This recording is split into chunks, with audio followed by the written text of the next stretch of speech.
આખી દુનિયામાં એક એક્ટર જ છે એ પરકાયા પ્રવેશ કરી શકે છે. You got a chance to work with the superstar Amitabh Bachchan ji. એમની સાથે તમે સ્ક્રીન શેર કરવાના છો, એમની સાથે તમે ડાયલોગ્સ બોલવાના છો, એટલે તતફફ થવાના બહુ જ બધા ચાન્સીસ છે. મેં પોતાને પ્રિપેર કરી રાખેલો, ગમે તે થઈ જાય મારા લીધે ભૂલ ના પડવી જોઈએ.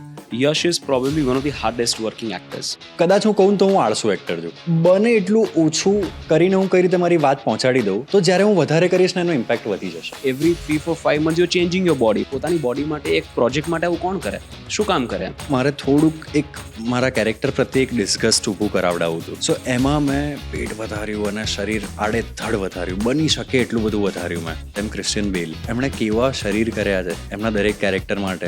આ બધું જોયા પછી આપણને એવું થાય કે આપણે આટલું તો કરવું જ પડશે, આ તો બેઝિક રિક્વાયરમેન્ટ છે. How do you decide કે આ ફિલ્મ કરવી છે નથી કરવી? પહેલાં તો હું છે ને ફિલ્મ સિલેક્ટ એ વિચારીને નથી કરતો કે આ ફિલ્મ યાર બોક્સ ઓફિસ પર સુપરહિટ થશે કે આ ફિલ્મ કદાચ નહીં થાય.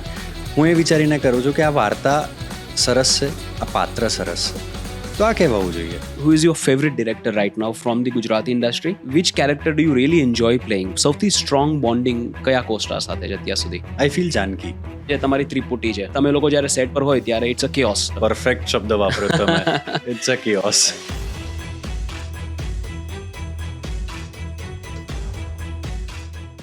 Hello and welcome to this special episode of Wisdom Cast. It's not every day that we get a chance to sit with a mega star, and today we are sitting with one. Yes, Gujarati film industry now one of the superstars, and as we call him dearly, mega star Yash Soni. Today we are sitting with him and we are going to have amazing conversations about many things. We'll talk about acting, we'll talk about his technical processes, we'll talk about his personal life, we'll talk about his preparations and a lot of important things. So stay tuned. તમારે વગેન કંઈ લેવું હોય, coffee, popcorn તો લઈ લો. It's going to be very exciting and entertaining conversation. Hello Yash. Hello, thank you so much for such warm welcome. Thank you. Thank you. How are you feeling today? મસ્ત યાર, super. Super. ફક્ત પુરુષો માટે ત્યાંથી શરૂઆત કરીએ, because હું usually latest ઇવેન્ટ્સથી શરૂઆત કરું ને પછી આપણે પાસ્ટમાં જશું. સો ફક્ત પુરુષો માટેની બહુ વાતો થાય છે અને જસ્ટ હમણાં જ એનું શૂટિંગ ખતમ થયું. તો બહુ ક્યુરિયોસિટી મને તો છે જ, ઘણા બધા લોકોને હશે કે એવું તો શું છે, ફક્ત પુરુષો માટે શા માટે? એટલે એકચ્યુઅલી ફક્ત મહિલાઓ માટે લોકોને બહુ જ ગમી, અને આમ જોવા જઈએ ને તો એ ફિલ્મનું એક પર્ટિક્યુલર ફેન ફોલોઈંગ છે. એ ફિલ્મનું આખું ફેન ફોલોઈંગ અલગ છે અને ઘણા લોકો મને મળીને કહેતા હોય કે ફક્ત મહિલાઓ માટે સ્પેશિયલી બહુ જ સરસ ફિલ્મ હતી આ તે. તો એક તો બહુ મોટી રિસ્પોન્સિબિલિટી હતી કે આટલી ફેમસ ફિલ્મની રીમેક નહીં બટ સિક્વલ કરવી, તો એ એટલો જ સ્ટ્રોંગ સબ્જેક્ટ કે એનાથી બેટર જ હોવો જોઈએ. એનાથી થોડું પણ નીચે ગયા તો લોકો તરત જ કમ્પેર કરશે. એટલે અને ફાઇનલી એવો કંઈક સબ્જેક્ટ મળ્યો અને એ જ અમારા રાઇટર ડિરેક્ટર છે, સેમ યુનિટ છે આખું, અને એ લોકો એવો સબ્જેક્ટ લાવ્યા છે, એવો દમદાર સબ્જેક્ટ લાવ્યા છે કે ખાલી નામ રાખવા પૂરતું નામ નથી રાખતું, એ બહુ જ સારી રીતે નામને જસ્ટિફાઈ બી કરે છે, બહુ જ સારી રીતે સિક્વલ તરીકે વાર્તાને આગળ વધારે છે. ઓફકોર્સ અલગ વાત છે, અલગ પાવર છે, બટ ધમાલ છે થ્રુ આઉટ. ના 100% ધમાલ તો હોવાની જ, અને that is what we expect. Yes. Expectations are super high, તો એના કરતાં નીચે તો કે ઓડિયન્સ ચલાવશે પણ નહીં. બિલકુલ. Right, and of course when it's your movie, people really expect to see something different every time. Thank you, means a lot to me. Yeah. આ મૂવીમાં you got a chance to work with the superstar Shri Amitabh Bachchan ji. Yes. Right, and this is I think your second encounter with him. Yes. પહેલી વાર તમે એમની સાથે કામ કર્યું ફક્ત મહિલાઓ માટે, અને આ વખતે તો એમની સાથે પ્રોપર આઈ થિંક એમનો રોલ છે આ મૂવીમાં. હા, આ મૂવીમાં રાઈટ, મોટો રોલ છે પ્રોપર. હા, અને લોકોના ડ્રીમ હોય છે, whoever has anything to do with acting, એ લોકોનું એક ડ્રીમ હોય છે કે શ્રી અમિતાભ બચ્ચન સાથે એકવાર કામ કરવા મળે. Right, so how is that experience? એટલે જે તમે વાત કીધી એ પ્રમાણે કે એક્ટિંગની શરૂઆત થાય ને ત્યારે પહેલું એ દેખાય કે એક વખત બચ્ચન સાહેબ સાથે કામ કરવું છે. અને એ એકચ્યુઅલી હું મારો વધારે ફર્સ્ટ એક્સપિરિયન્સ શેર કરું ને તો ફક્ત મહિલાઓ માટેમાં જ્યારે અમને ખબર પડી કે બચ્ચન સાહેબ ફાઇનલી ઓન બોર્ડ આવી ગયા છે, એ જ કરવાના છે મારા ફાધરનો રોલ. અને ત્યારે મેં પોતાને પ્રિપેર કરી રાખેલો કે ગમે તે થઈ જાય મારા લીધે ભૂલ ના પડવી જોઈએ. બસ એ હું ગમે એટલો સ્ટારસ્ટ્રક હોઉં અને થઈ જ જવાનું છે, કારણ કે આટલા મોટા માણસ અને આમ અભિનયના આમ સરતાજ કહી શકો તમે, કિંગ કહી શકો, કે એમનાથી આગળ શું છે, કશું જ નથી અભિનયમાં. રાઈટ, એમની સાથે તમે સ્ક્રીન શેર કરવાના છો, એમની સાથે તમે ડાયલોગ્સ બોલવાના છો, એટલે તતફફ થવાના બહુ જ બધા ચાન્સીસ છે. બટ મેં એટલી તૈયારી રાખેલી કે મારા લીધે કોઈ ભૂલ ના પડવી જોઈએ. પણ તેમ છતાં જ્યારે ક્લેપ થઈ અને ત્યારે જ પહેલી વખત ઓફકોર્સ જ્યારે એમની આંખમાં આંખ નાખીને ત્યારે દુનિયા ફરી ગઈ હતી. અને એ કંઈક અલગ અનુભવ છે, કારણ કે આવ્યા, અમે મળ્યા, ફોટોઝ પડ્યા, પ્રિપેરેશન થઈ, રિહર્સલ્સ થયા, ત્યારે પણ એમની આંખમાં આંખ નથી ગઈ ક્યારે પણ. તમારી જઈ જ ના શકે ને, આંખ એ બાજુ જાય જ નહીં. સો જ્યારે ક્લેપ થઈ અને જ્યારે આંખમાં ગઈ ત્યારે દુનિયા આખી બદલાઈ ગઈ હતી. અને બેસ્ટ એક્સપિરિયન્સ છે મારો એ પર્ટિક્યુલર. એક નાનકડો સીન હતો ફક્ત મહિલાઓ માટેમાં, પણ તેમ છતાં બહુ જ, એટલે એક સેકન્ડ મને યાદ છે હજી પણ એ શૂટની. અને સેમ ગોઝ ફોર ફક્ત પુરુષો માટે. અને આમાં તો એમણે ખાસો એવો સમય અમને આપ્યો, એમની ધીરજ અને એમનો જે એ તમને એક વાત કહું ને તો સેટઅપ ચેન્જ થતો હોય કે કંઈ પણ હોય, એ વેનિટીમાં નથી જતા, એ સેટ છોડતા જ નથી, એ ત્યાં જ બેસી રહેશે. આટલો બધો એક્સપિરિયન્સ, આટલું બધું કામ કર્યું છે, તેમ છતાં એ સેટ ઉપર રહેવા માટે ઈગર હોય છે, ક્યુરિયસ હોય છે. સો એ બહુ બધું શીખવે છે એ બધી વાત, એ ધીરજ, એમની એ કળા કે એમને કઈ રીતે વાતને ટ્રીટ કરે છે. પેપર પર લખાયેલી વાત જ્યારે એ પોતે બોલતા હોય ત્યારે કઈ રીતે ઉભરીને આવે છે, એ બહુ આખું મેજિકલ છે યાર. એટલે amazing experience, amazing. Wow. And you're really lucky that you got a chance to work with actually all thanks to Vaishal sir and Anand sir. કારણ કે એ લોકોના લીધે જ પોસિબલ થયું છે કે આ બચ્ચન સાહેબ સુધી અમે પહોંચી શકીએ અને એ રોલ કરતા હોય અમારી ફિલ્મમાં. It's all because of Anand sir and Vaishal sir. Otherwise એ પોસિબલ ના હોત. એ લોકોનો પણ બહુ જ સારો રેપો છે અને બચ્ચન સાહેબ પણ આનંદ સાહેબ સાથે અને વૈશલ સર સાથે એમણે જ્યારે એમાં કામ કરેલું તો એ પ્રમાણે બી બહુ સારું છે. બટ ખાલી એના લીધે નહીં, પણ એમને એમ ફિલ્મ તરીકે પણ એ જ્યારે સેટ ઉપર આવ્યા ત્યારે એમની રહેવાની રીત, એ જે પ્રમાણે વાત કરવી, કે જે પ્રમાણે એમણે ક્યાંય પણ અમને એવું ફીલ નથી કરાયું કે અમે કોઈ ઇન્ડસ્ટ્રીના બહારના લોકો છીએ કે નવા લોકો છીએ એમના માટે, કે એમણે ધુરંધરો સાથે કામ કરેલું છે. એમણે એવા પરફોર્મન્સીસ આપેલા છે કે જે આપણે આમ એકી ટસે જોયા કરીએ, આપણે ફિગર આઉટ પણ ના કરી શકીએ કે આવું પણ થાય. તેમ છતાં પણ એટલા હમ્બલ, એટલા પોલાઇટ, અને જે પ્રમાણે કામ કર્યું છે બહુ જ શીખવા લાયક છે, બહુ જ. એમની કામ કરવાની પદ્ધતિ વિશે અગર આપણે વાત કરીએ, an actor is a great observer, right? And you are one of the leading actors of our industry. Of course તમે ઘણું બધું ઓબ્ઝર્વ કર્યું હશે, અને એક્ટર્સની એક ખાસિયત હોય કે ઓબ્ઝર્વેશનમાંથી ઘણું બધું શીખી લે અને ઉતારી લે, રાઈટ? તો એવી કઈ વસ્તુઓ એમની પાસેથી જે તમે શીખી કે આ તો મારે, હું નેક્સ્ટ ટાઈમ કંઈ કામ કરું, કોઈ આ ટાઈપનો મારો રોલ હશે તો મે બી આલ ઇમ્પ્લિમેન્ટ? પરફોર્મન્સ કરતાં વધારે છે ને માણસ તરીકે એમનાથી ઘણું શીખવા મળ્યું છે. કારણ કે પરફોર્મન્સ તો એવું છે કે તમે ક્યારેય બચ્ચન સાહેબને તમારામાં ઉતારી નહીં શકો, એ અશક્ય છે. અને એવું કરવું પણ ન જોઈએ. એ બાજુ તો વિચારવું પણ ન જોઈએ કે હું બચ્ચન સાહેબ જેવું કંઈક કરું. તમે નથી પહોંચી શકવાના ત્યાં. પણ માણસ તરીકે જે એમની ધીરજ છે, જે પ્રમાણે એ સીનને ટ્રીટ કરે છે, હું તમને કહું તો ફક્ત મહિલાઓ માટેમાં એમના ગુજરાતી ડાયલોગ્સ હતા, તો હી મેડ શ્યોર કે એમના પ્રનાઉન્સિએશન બધા પ્રોપર હોય. એમણે એમનું એટલું ઇન્વોલ્વમેન્ટ હતું કે એ પૂછશે કે આ હું બરાબર બોલી રહ્યો છું, આ હું બરાબર કરી રહ્યો છું, આ શબ્દ પર મારા આ ટોનેશન બરાબર જઈ રહ્યા છે. એ માણસ તમને પૂછે, એ વસ્તુ તમે સમજો છો કેટલી મોટી છે. એ જગ્યાએ પહોંચીને પણ આટલું પોલાઇટલી તમારે ટેકલ કરવું, તમારે સમજવું કે આ ભાષા મારી નથી. તો આઈ વિલ મેક શ્યોર કે હું પૂછીને, જે લોકો અહીંયા ભાષાના એક્સપર્ટ્સ છે એમને પૂછીને પણ હું પ્રોપરલી જ કામ કરું. એવું નહીં કે પછી આ ચલો કરવા ખાતર આપણે પતાવી દઈએ. તો એ બહુ શીખવા જેવો ગુણ છે. સેટ ન છોડવો. એટલે એ વાત આમ જોવા જઈએ ને તો બહુ નાની વાત લાગશે હું કહું ત્યારે, પણ ઘણી વખત કેવું થતું હોય છે ભાઈ કે ઘણા એવા એક્ટર્સ કે ઘણા એવા ટેકનિશિયન્સ કે ઘણા એવા લોકો છે કે જ્યારે પોતાનું કામ પત્યું ને એટલે ચલો ને આપણે જતા રહીએ કે આમ કરીએ તેમ કરીએ. હવે ક્યાં તો એ બચ્ચન સાહેબનું એ રીઝન પણ હોય કે એમની ફીલ નથી છોડવી એ લોકેશનની, એમના કેરેક્ટરની કે એમ્બિયન્સની, or else he just loves to be on set. Whatever it is, એ બહુ જ પાવરફુલ અને બહુ જ એક એવી બાબત છે ને કે જે મને તો બહુ જ આકર્ષિત કરે છે એ વસ્તુ સુધી. કારણ કે હું પોતે પણ એવું થાય છે કે ઘણી વખત મારું શૂટ ચાલતું હોય, મહિનાનું શૂટ હોય, 1.5 મહિનાનું શૂટ હોય, તો એમાં વચ્ચે એકાદ દિવસ ગેપ હોય કે જે લોકેશન પર મારું નથી અથવા તો એવું કંઈ, તો હું ઘરે હોઉં ને ત્યારે મને થોડુંક હું અકળાઈ જાઉં કે યાર શૂટ ચાલી રહ્યું છે મારી જ ફિલ્મનું અને હું ઘરે બેઠો છું, તો ભલે શૂટ નથી તો હું ત્યાં જતો રહીશ. નાડીદોષમાં મને યાદ છે કે જ્યારે રોનક જાનકી અને માટગુટવાળો એક સીન હતો જ્યાં એ લોકો પંચર કરાવવા જાય છે, તો એ આખી રાતમાં મારું હતું નહીં. તો હું જતો રહેલો અને મેં વોકી ટોકી લઈ લીધું અને હું અસિસ્ટ કરવા માંડેલો. તો હું પાછળ ક્રાઉડ મેનેજ કરતો હતો અને આ તે. તો એ મારા માટે બહુ ગમતી ઘટનાઓ છે. સેટ ઉપર બને એટલું રહેવું, અને ખાસ કરીને જ્યારે મારું શૂટ ના હોય, કારણ કે ત્યારે જ હું બધું જ કરી શકીશ. જ્યારે મારું શૂટ છે ત્યારે તો ઓફકોર્સ હું મારા જ કામ ઉપર ધ્યાન આપવાનો છું. તો એ વસ્તુ પણ એમનામાં જોઈને મને આમ બહુ એટલે એ ત્યારે તો કેવું થોડુંક એક બેક ઓફ ધ માઇન્ડ તમે નમ્બ બી છો, અને એટ ધ સેમ ટાઈમ તમે એ પણ મોમેન્ટમાં છો કે જેટલું મળે અહીંયાથી લૂંટી લો, કારણ કે આવો ચાન્સ ક્યાં મળવાનો, આવી તક ક્યાં મળવાની. Anybody who gets a chance to work with him, all of them are very lucky. મને એક બહુ નાનો ચાન્સ મળેલો. હું આમ તો એડવર્ટાઇઝિંગ ફિલ્ડમાંથી છું, તો અમે એક કેમ્પેન કરતા હતા. 2016ની વાત છે. અમે એક કેમ્પેન કરતા હતા. એની કેમ્પેનના બ્રાન્ડ એમ્બેસેડર બચ્ચન સાહેબ હતા. તો એમને સ્ટેજ પરથી એક પ્રોડક્ટ લોન્ચ કરવાનું હતું. હવે 20,000નું ક્રાઉડ આવવાનું હતું, 20,000 અને બધા બાળકો જ હતા. એમની સામે એમને બાળકોને પેરેન્ટ્સની સામે પ્રોડક્ટ લોન્ચ કરવાનું હતું. આઈ રિમેમ્બર કે એ રાતે 2 વાગ્યા સુધી આગલી રાતે એમને પ્રેક્ટિસ કરી, અને બીજા દિવસે સવારે અમારા બધા કરતાં પહેલાં એ ત્યાં પહોંચી ગયા હતા.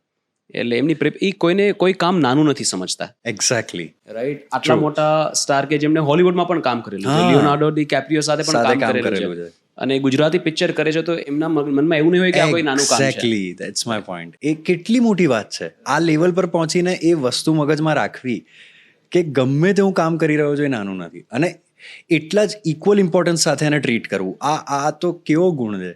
Right. No absolutely. And it's also your greatness કે તમે આ જોયું, ઓબ્ઝર્વ કર્યું અને શીખ્યું.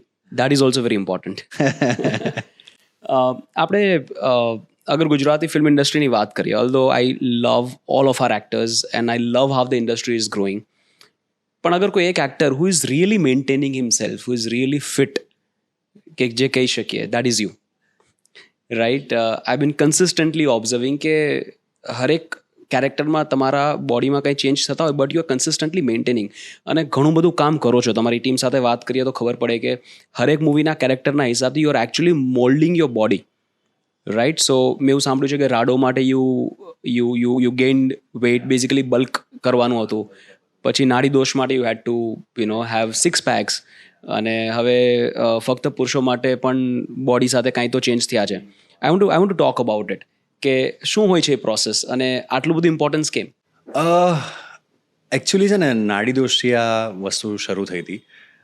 થિયેટરમાં હું જ્યારે પહેલાં થિયેટર કરતો હતો, છેલ્લો દિવસ પહેલાં, ત્યારે છે ને મને બહુ જ સારી એક વાત શીખવા મળેલી. અમારા નિમેશ દેસાઈ સાહેબ હતા, એમની સાથે હું શીખ્યો, એમની સાથે મેં ઘણું કામ કર્યું થિયેટરમાં, અને હું બહુ લકી હતો કે એમની સાથે મને કામ કરવા મળ્યું. કારણ કે એ જે પ્રકારના નાટકો કરતા, એ જે પ્રકારની વાર્તા કહેતા, એ જે પ્રકારના પાત્રો મને આપતા, એ જનરલી અહીંયા નહોતું થતું. એ લગભગ અત્યારે પણ એટલું ફ્રિકવન્ટલી નથી થઈ રહ્યું. એટલા સારા પ્રકારના નાટક,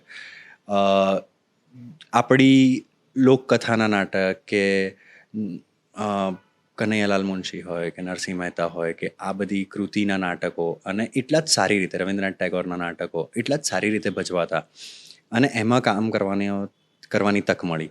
તો ત્યારે છે ને એ બહુ સરસ વાત કહેતા કે આખી દુનિયામાં એક એક્ટર જ છે કે જેની પાસે એ પાવર છે કે પરકાયા પ્રવેશ કરી શકે છે, બીજાના શરીરમાં એ ઘૂસી શકે છે, પરકાયા પ્રવેશ. તો એ વસ્તુ મારા માટે બહુ આમ ઇન્ટરેસ્ટિંગ હતી કે મારે જિંદગીભર એઝ એન એક્ટર યશ જ બનીને નથી રહેવાનું. સો હું મારી જાતને બદલી શકું છું. હું કોઈકનામાં જઈને એના પર્સપેક્ટિવથી દુનિયા જોઈ શકું છું.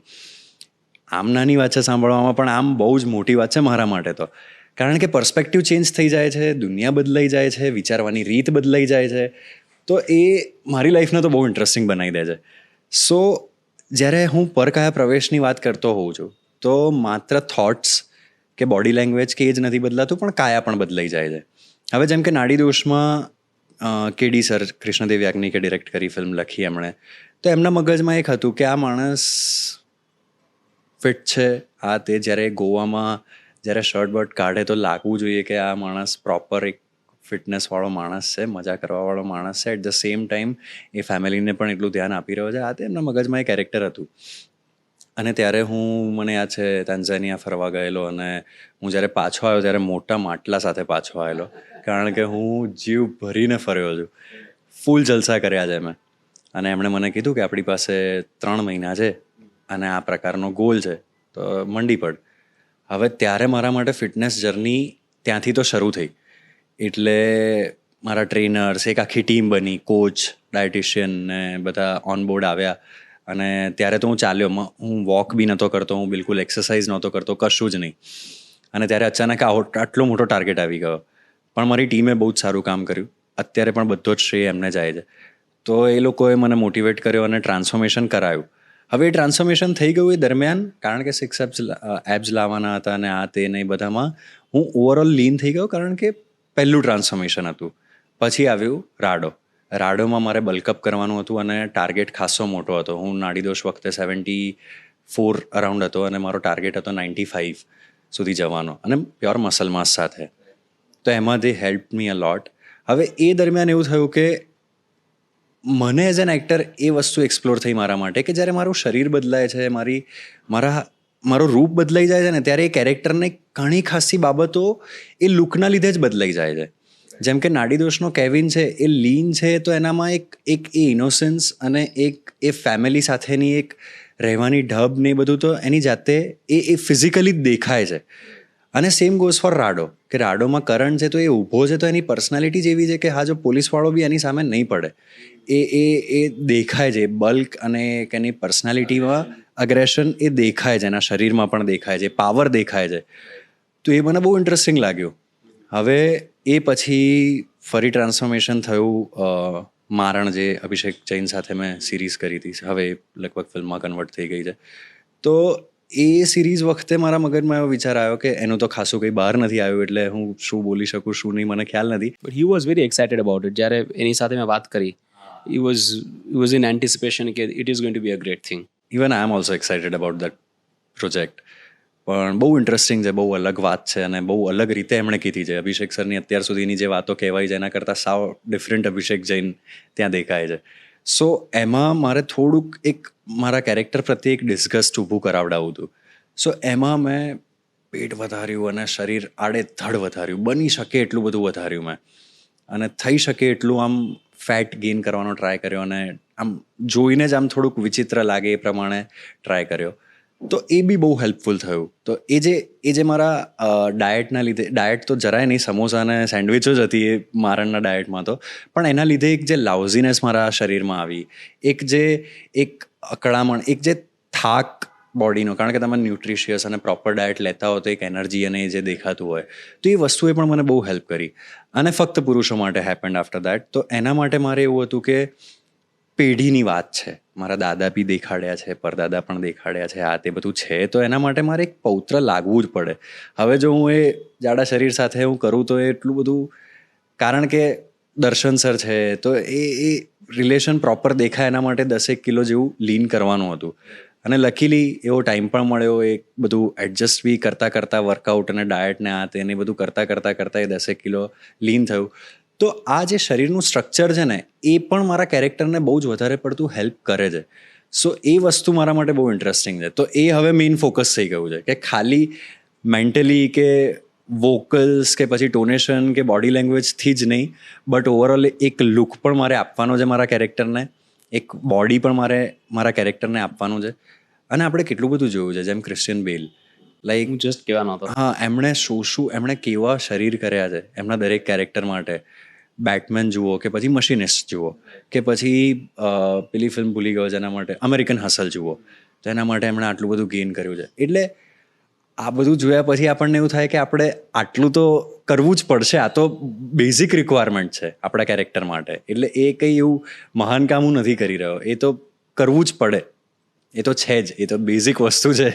નહીં, પણ આ જોઈને ઘણીવાર એવું લાગે કે યાર કોઈ એક એક્ટર એક કેરેક્ટર માટે આટલું બધું પોતાની બોડી સાથે ફેરફાર કરવા, કે અગર એક વર્ડ યુઝ કરી શકું તો કે ભાઈ છેડછાડ કરવી, રાઈટ? કારણ કે every 3-4-5 months you changing your body, મતલબ બોડી માટે પણ અઘરું છે ને, it tax a lot of work, એમને નથી થઈ જતું. બિલકુલ. તો મને એમ થાય યાર, હું એક્ટર નથી એટલે મને બહારથી એવું લાગે યાર, પોતાની બોડી માટે એક પ્રોજેક્ટ માટે આવું કોણ કરે, શું કામ કરે?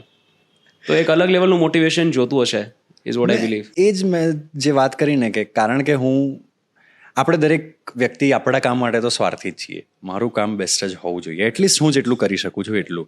સો જ્યારે મને ખબર પડી કે મારું ફિઝિકલ ચેન્જ મારા કેરેક્ટરને કેટલું બધું ઇન્ટરેસ્ટિંગ બનાવે છે મારા માટે, અને કેટલી વસ્તુઓ કન્વે કરી દે છે, તો એ વસ્તુ મને મોટિવેટ કર્યા કરે છે. હવે મારે એના માટે ફોર્સ નથી કરવો પડતો મારી જાતને.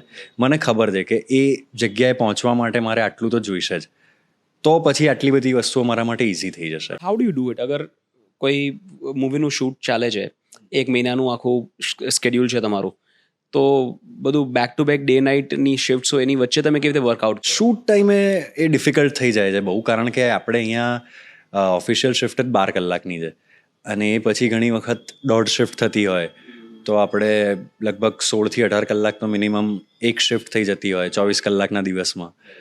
ઘણી વખત ડેની જીકરમાં જેવી શિફ્ટ કરેલી અમે કે 24 કલાકની કોન્સ્ટન્ટ શિફ્ટ કરેલી, એટલે આજે સવારે 6 વાગ્યાની શિફ્ટ હતી તો બીજા દિવસે સવારે 7:30 વાગે પેકઅપ થયેલું, એટલે 24 કલાકની કોન્સ્ટન્ટ શિફ્ટ. અને એ બધું એવું નથી કે અમારે અમને મજા આવી રહી છે. ઘણી જગ્યાએ એક તો આપણા બજેટ કન્સ્ટ્રેન્ટ્સ છે, માનો કે ના માનો, કારણ કે અત્યારે પણ આપણી પાસે એટલું બધું ઇન્ફ્રાસ્ટ્રક્ચર નથી જેટલું બોલિવૂડ પાસે કે સાઉથ સિનેમા પાસે છે, એટલે રિકવરી મોડ્યુલ આપણું થોડુંક અઘરું છે. અને એની ઉપર પાયરસી અત્યારે બધાને એટલું ઇઝીલી અવેલેબલ કરી દે છે. Like South Indian movies even piracy થઈ જાય છે, તો કેટલી જલ્દી પાયરસી થઈ જાય છે, તો પણ દે મેક શ્યોર કે આપણે આપણી ફિલ્મ થિયેટરમાં જ જોવી છે.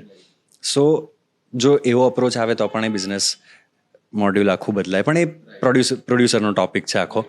બટ એના લીધે શું થાય છે કે અમુક લોકેશન અમુક ટાઈમે છોડવા પડતા હોય, એમાં જો આટલા સીન ગણતરી થઈ હોય ને એમાં કંઈક અડચણ આવી અને એ નથી થયા, તો આપણે દોઢ શિફ્ટ કે પછી 2 શિફ્ટ એક સાથે કરવી પડે. એમાં કોઈ મને રિગ્રેટ્સ કે કમ્પ્લેન્સ નથી, બટ એવું બધું બી થતું હોય છે. હવે એ દરમિયાન મેનેજ કરવું ત્યારે બહુ અઘરું પડી જાય છે. ત્યારે આઈ મેક શ્યોર કે બને એટલું ડાયટ મારું મેનેજ થાય, અને ત્યારે અમારી ટીમ પણ બહુ સારી રીતે ધ્યાન રાખતી હોય છે. સ્પોટ ટીમ હોય કે એમને હું કહી દઉં કે આ ટાઈમે મને જરા આટલું રાખજો ને, કારણ કે હું ભૂલી જઈશ, મને યાદ નહીં રહે. તો એ લોકો દે મેક શ્યોર કે એ ટાઈમે મારું આ આવી જાય, મારું આ થઈ જાય. બટ વર્કઆઉટ ડિફિકલ્ટ થઈ જાય છે. ઘણી વખત એવું થાય છે કે મોસ્ટલી ડે શિફ્ટ હોય તો સવારે 6 વાગે પહોંચી જવાનું હોય, અને મારું 1.5 કલાકનું મિનિમમ વર્કઆઉટ રૂટીન છે. સો એની પહેલાં જવાનું થઈ જાય, એટલે 3-3:30 ઉઠીને 3:45 જીમમાં પહોંચી જઈએ અને એ વર્કઆઉટ કરીને પછી શૂટ થાય, કારણ કે શૂટ પછી વર્કઆઉટ કરવું તો બહુ ડિફિકલ્ટ થઈ જાય છે. અહીંયાની ગરમી, એ શૂટનો થાક, એ બધું પત્યા પછી વર્કઆઉટ કરવા જવું, અરે બાપરે, બહુ મોટિવેશન જોઈએ છે, એટલે હું પહેલાં જતો રહું છું. સો એ બધું થાય છે. બટ બાકી અધરવાઇઝ નોર્મલ ડેઝમાં મારું ફિક્સ છે. હું બહુ જ વધારે કામ લેતો નથી નોર્મલ. હું જે એક પ્રોજેક્ટ લઉં છું પછી એના માટે પ્રોપર, જેમ કે અત્યારે જે મેં પ્રોજેક્ટ લીધેલો છે એ હવે, જેમ કે હમણાં મારું શૂટ પત્યું ફક્ત પુરુષો માટેનું, લગભગ ભૂલી ગયો મેં, જૂનમાં પત્યું શૂટ, અને હવે જે નેક્સ્ટ પ્રોજેક્ટ છે મારો ડિસેમ્બરમાં છે. તો એ વચ્ચેનો ગેપ એટલા જ માટે છે કે મારે એના માટે ફિઝિકલ ટ્રાન્સફોર્મેશન કરવાનું છે. તો એ પહોંચવા માટે જે વચ્ચેનો ગેપ છે, એ દરમિયાન મારે કોઈ પ્રોજેક્ટ મેં હાથે કરીને જ નથી લીધો, તો હું પ્રોપરલી એ કેરેક્ટરને જસ્ટિફાઈડ મારું ફિગર ટ્રાન્સફોર્મ કરી શકું. હવે એ ગેપ હું સમજી વિચારીને જ લઉં છું. હવે એ દરમિયાન એવું થાય વચ્ચે અમુક લાલચભરી ઓફર આવે કે યાર આ કેટલું સરસ કેરેક્ટર છે, પણ મને એ પણ ખબર છે કે જો હું ત્યાં ટ્રુ ટુ માય સેલ્ફ નહીં રહું, હું ત્યાં ઓનેસ્ટ નહીં રહું, આટલો ટાઈમ તો મારે જોઈશે જ, જે નહીં આપું તો પછી ત્યારે ચાલુ શિફ્ટમાં જીમ જઈને કે ડાયટ કરીને બી કોઈ ફાયદો નથી. મારે ઓનેસ્ટી રાખવી પડશે આ 5-6 મહિના કે કેરેક્ટર. જેમ કે રાડો માટે લગભગ 5.5-6 મહિના મેં વચ્ચે કોઈ જ ફિલ્મ કે કશું, ત્યારે એક દિવસનું એડ શૂટ કે કંઈ પણ નોર્મલ વસ્તુ બી નહોતી લીધી કે ફૂલ્લી ત્યાં ડેડિકેટેડ રહેવાય. એટલે એ પ્રમાણે મેનેજ બધું આડું કરીને કરવું પડતું હોય છે. બટ ઇન્ટરેસ્ટિંગ પ્રોસેસ છે, બિલકુલ બી આમાં કમ્પ્લેન્સ નથી, અને બિલકુલ એવું નથી કે યાર આ હેક્ટિક લાઈફ થઈ ગઈ છે, કે ના, એ મોટિવેશન જ એટલું સ્ટ્રોંગ છે ને કે થઈ જાય છે. આપણા ગુજરાતી જેનું આ બધું ડિસિપ્લિન રાખવું બહુ અઘરું છે. એક તો ખાવા પીવાનું ડિસિપ્લિન, અને બીજું તમે જે કીધું ફિનાન્શિયલ ડિસિપ્લિન પણ આવે છે કે આ 6 મહિના દરમિયાન અગર મને કોઈ ઓફર આવે તો being a Gujarati, of course you getting a good offer, you getting a good character, if it gives a +1 to your career, why not? પણ એ ડિસિપ્લિન રાખવું, that's I think very important.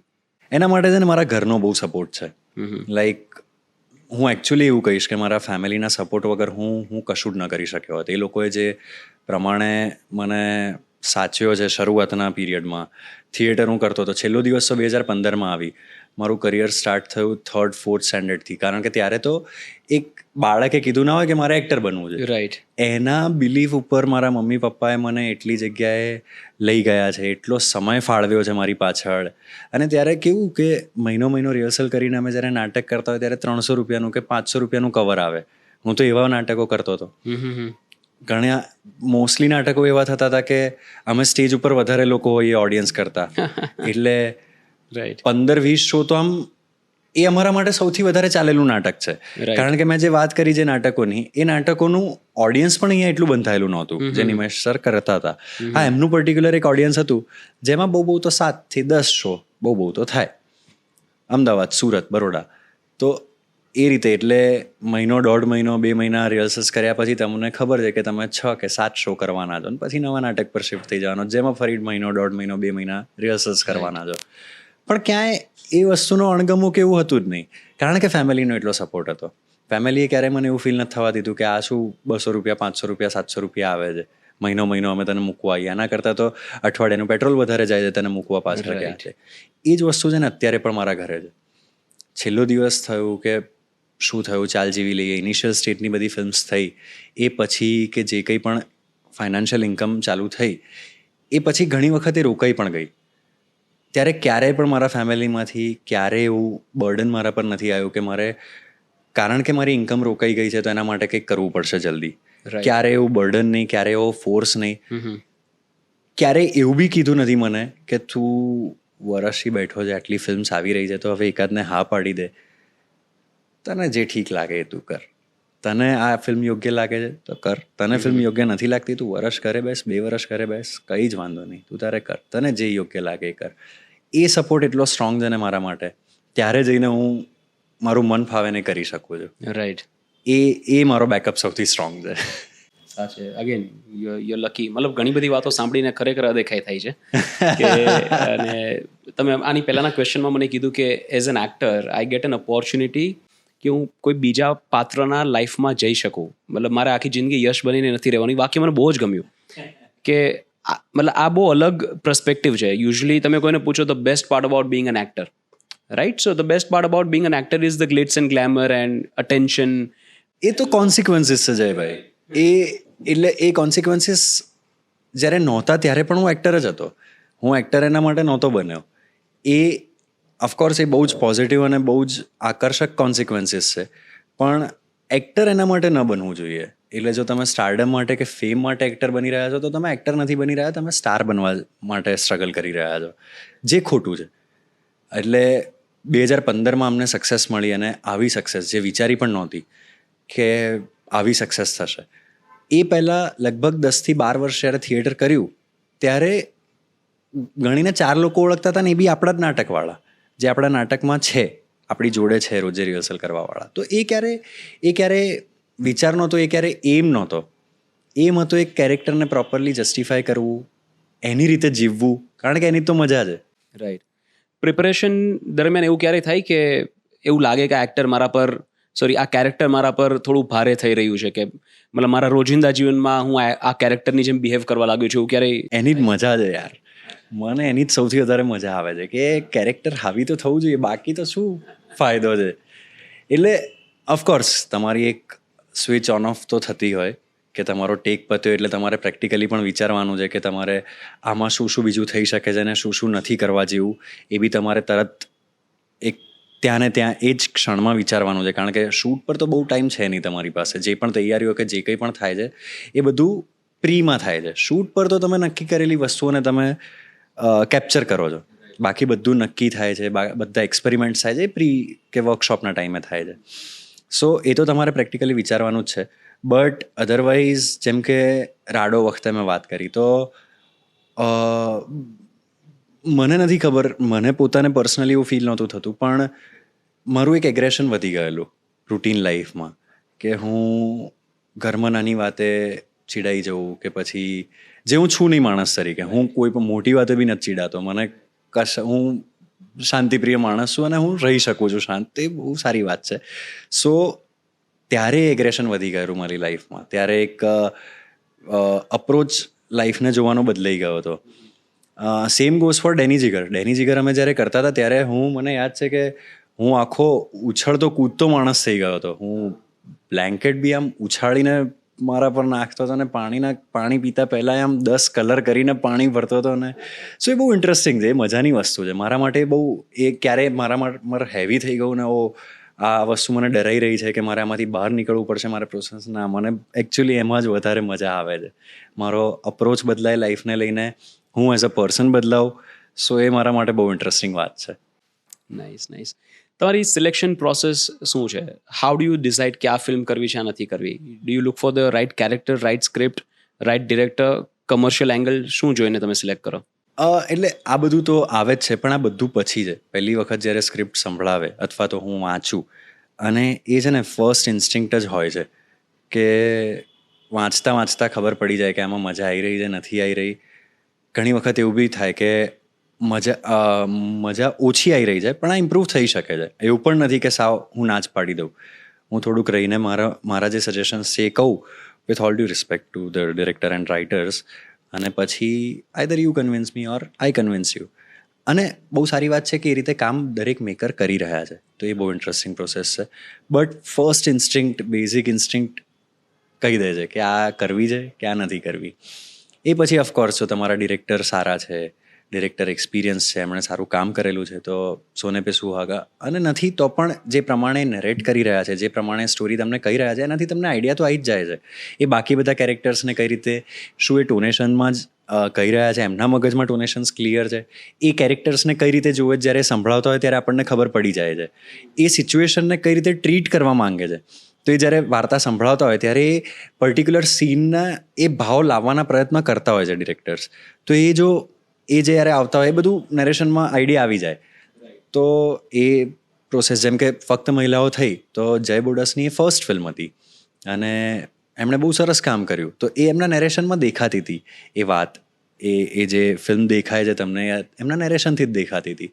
સો એ વસ્તુ સ્ક્રિપ્ટ પસંદ કરવામાં હેલ્પ કરે છે. અને ઓવરઓલ ટોપિક્સ, વાર્તા, કંઈક, હું એ નથી કહેવા માંગતો કે કંઈક નવો ટોપિક હોવો જોઈએ, કંઈક નવી જ વાત હોવી જોઈએ. જેમ કે નાડીદોષ એક બહુ જ સિમ્પલ લવ સ્ટોરી હતી, બહુ જ નોર્મલ લવ સ્ટોરી હતી. એના ટ્રેલરમાં જ એની ફિલ્મ હતી, બટ તેમ છતાં કેટલી, હું છું એટલા માટે નહીં, પણ એ મારા માટે બહુ સરસ બનેલી ફિલ્મ છે. કેટલી બ્યુટિફુલી ડિરેક્ટ કરી છે કેડી સરે, કેટલી સરસ લખાયેલી ફિલ્મ છે.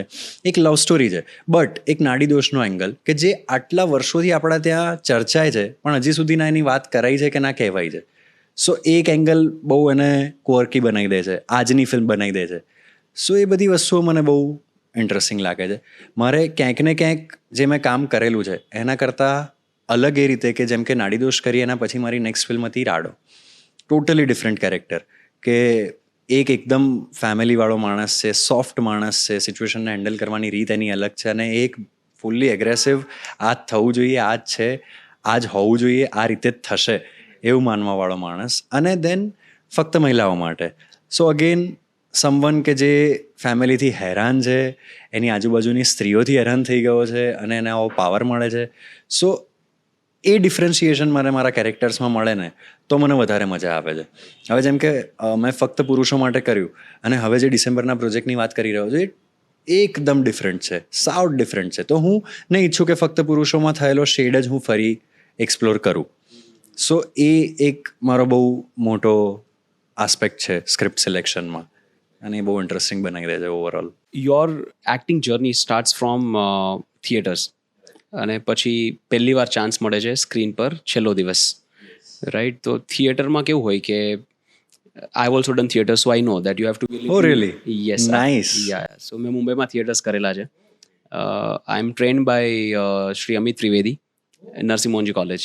ઓ નાઇસ. યસ, તો મારે પણ એક્ટર બનવું હતું, but for some reasons I couldn't.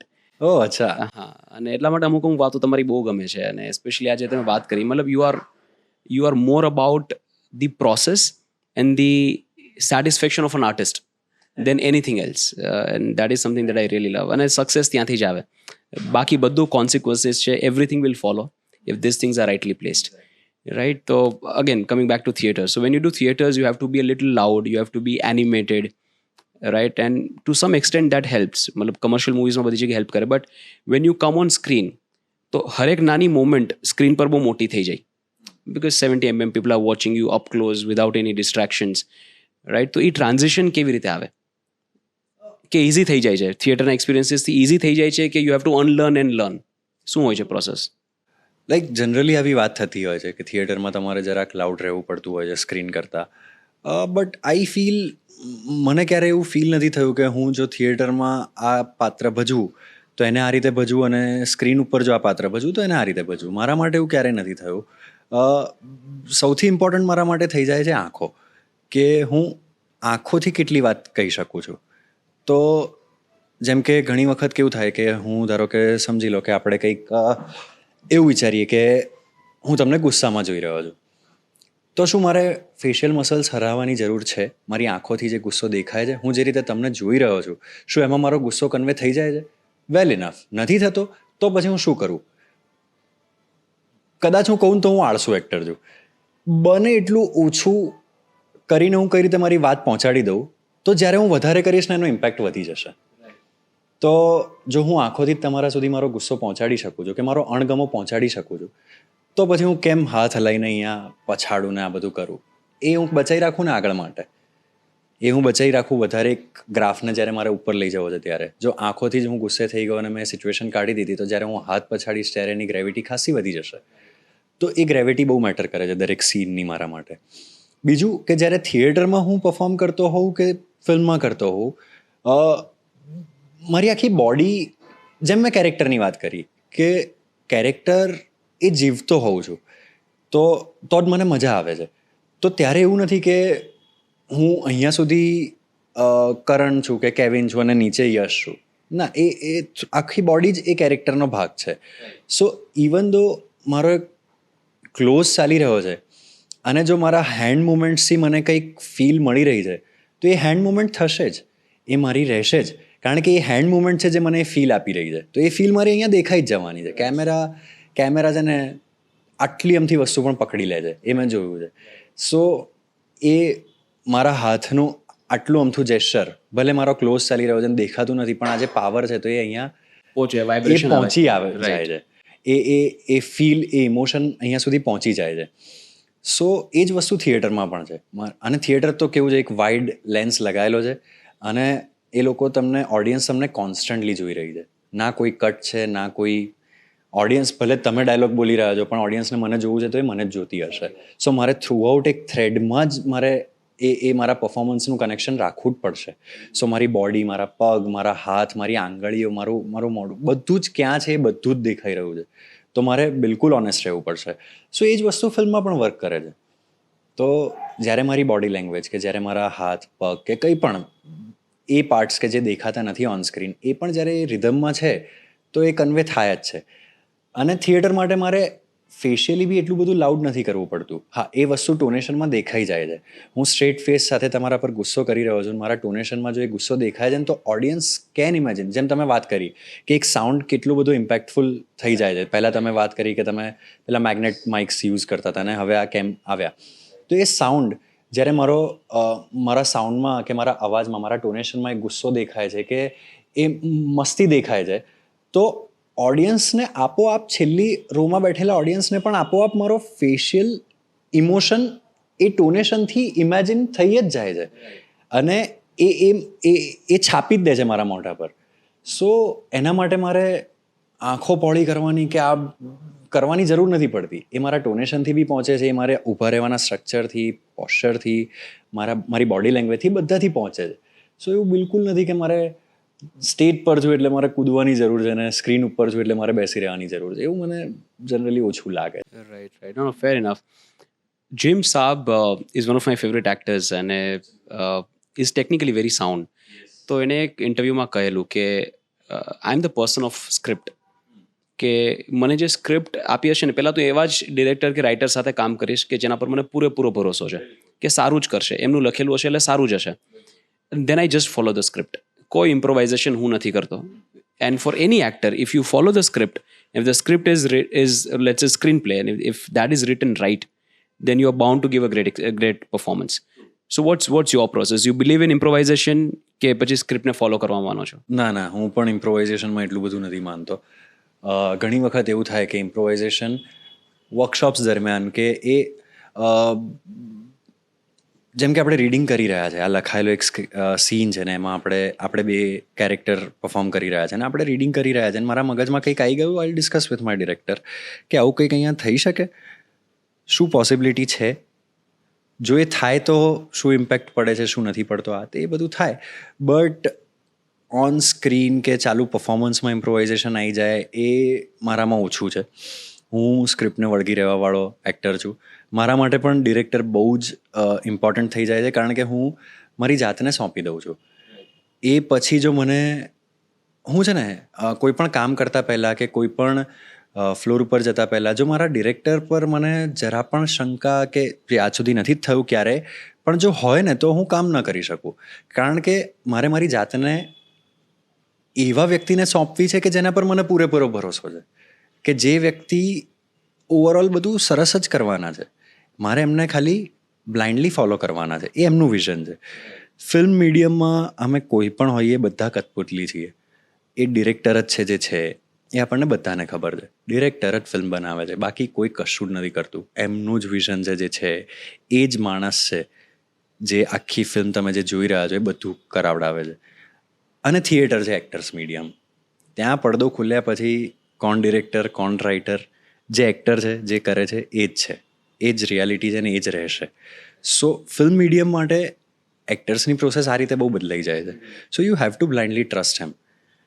તમારે એનું વિઝન સમજવું પડે. જો નથી સમજાતું, પેલી જે મેં વાત કરી, either I convince you or you convince me, અને ઘણી વખત 1-2 વખત કે 3-4 વખત એવા સિનારીઓઝ આવ્યા છે મારા જીવનમાં કે જ્યારે એમણે મને કન્વિન્સ નથી કર્યો, બટ તેમ છતાં એ અલ્ટિમેટ જગ્યાએ બેઠા છે. Like I can't go beyond him or her. So I have to trust him. Decide is final.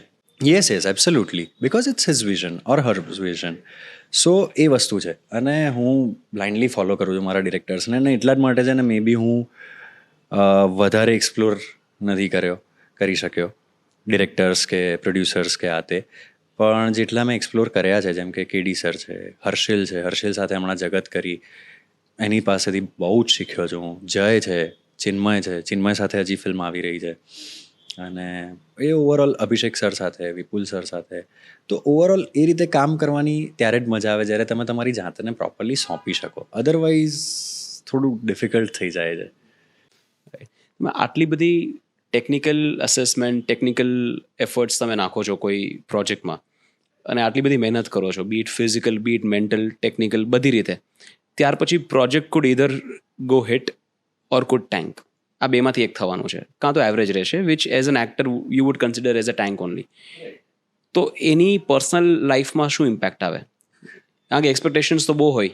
Expectations હોય, 100% હોય, પૂરેપૂરી હોય, બહુ જ વધારે હોય. કારણ કે એક તો છે ને મને આ બધી મહેનત નથી લાગતી. મને મહેનત શબ્દ જ નથી સમજાતો. કારણ કે જે વસ્તુમાં મને મજા આવે છે એ મહેનત થોડી થઈ. જેમાં મજા નથી આવતી અને જે હું પરાણે કરી રહ્યો છું તો એ મહેનત ખરી. પણ આ બધી વસ્તુઓમાં તો મને મજા આવે છે. આના માટે જ તો હું છું, આની તો રાહ જોઉં છું. તો એ મને પહેલાં તો મહેનત નથી સમજાતી. મને સ્ટ્રગલ શબ્દ નથી સમજાતો, મહેનત શબ્દ નથી સમજાતો. ઓફકોર્સ હું બ્લેસ્ડ છું, મે બી એટલા માટે મને નથી સમજાતો. પણ યસ, તો એ મહેનત મારા માટે નથી, એ મારા માટે મજા છે, અને એ જ હોવું જોઈએ. એ જ તો છે, એના માટે જ તો આવ્યા છો તમે અહીંયા.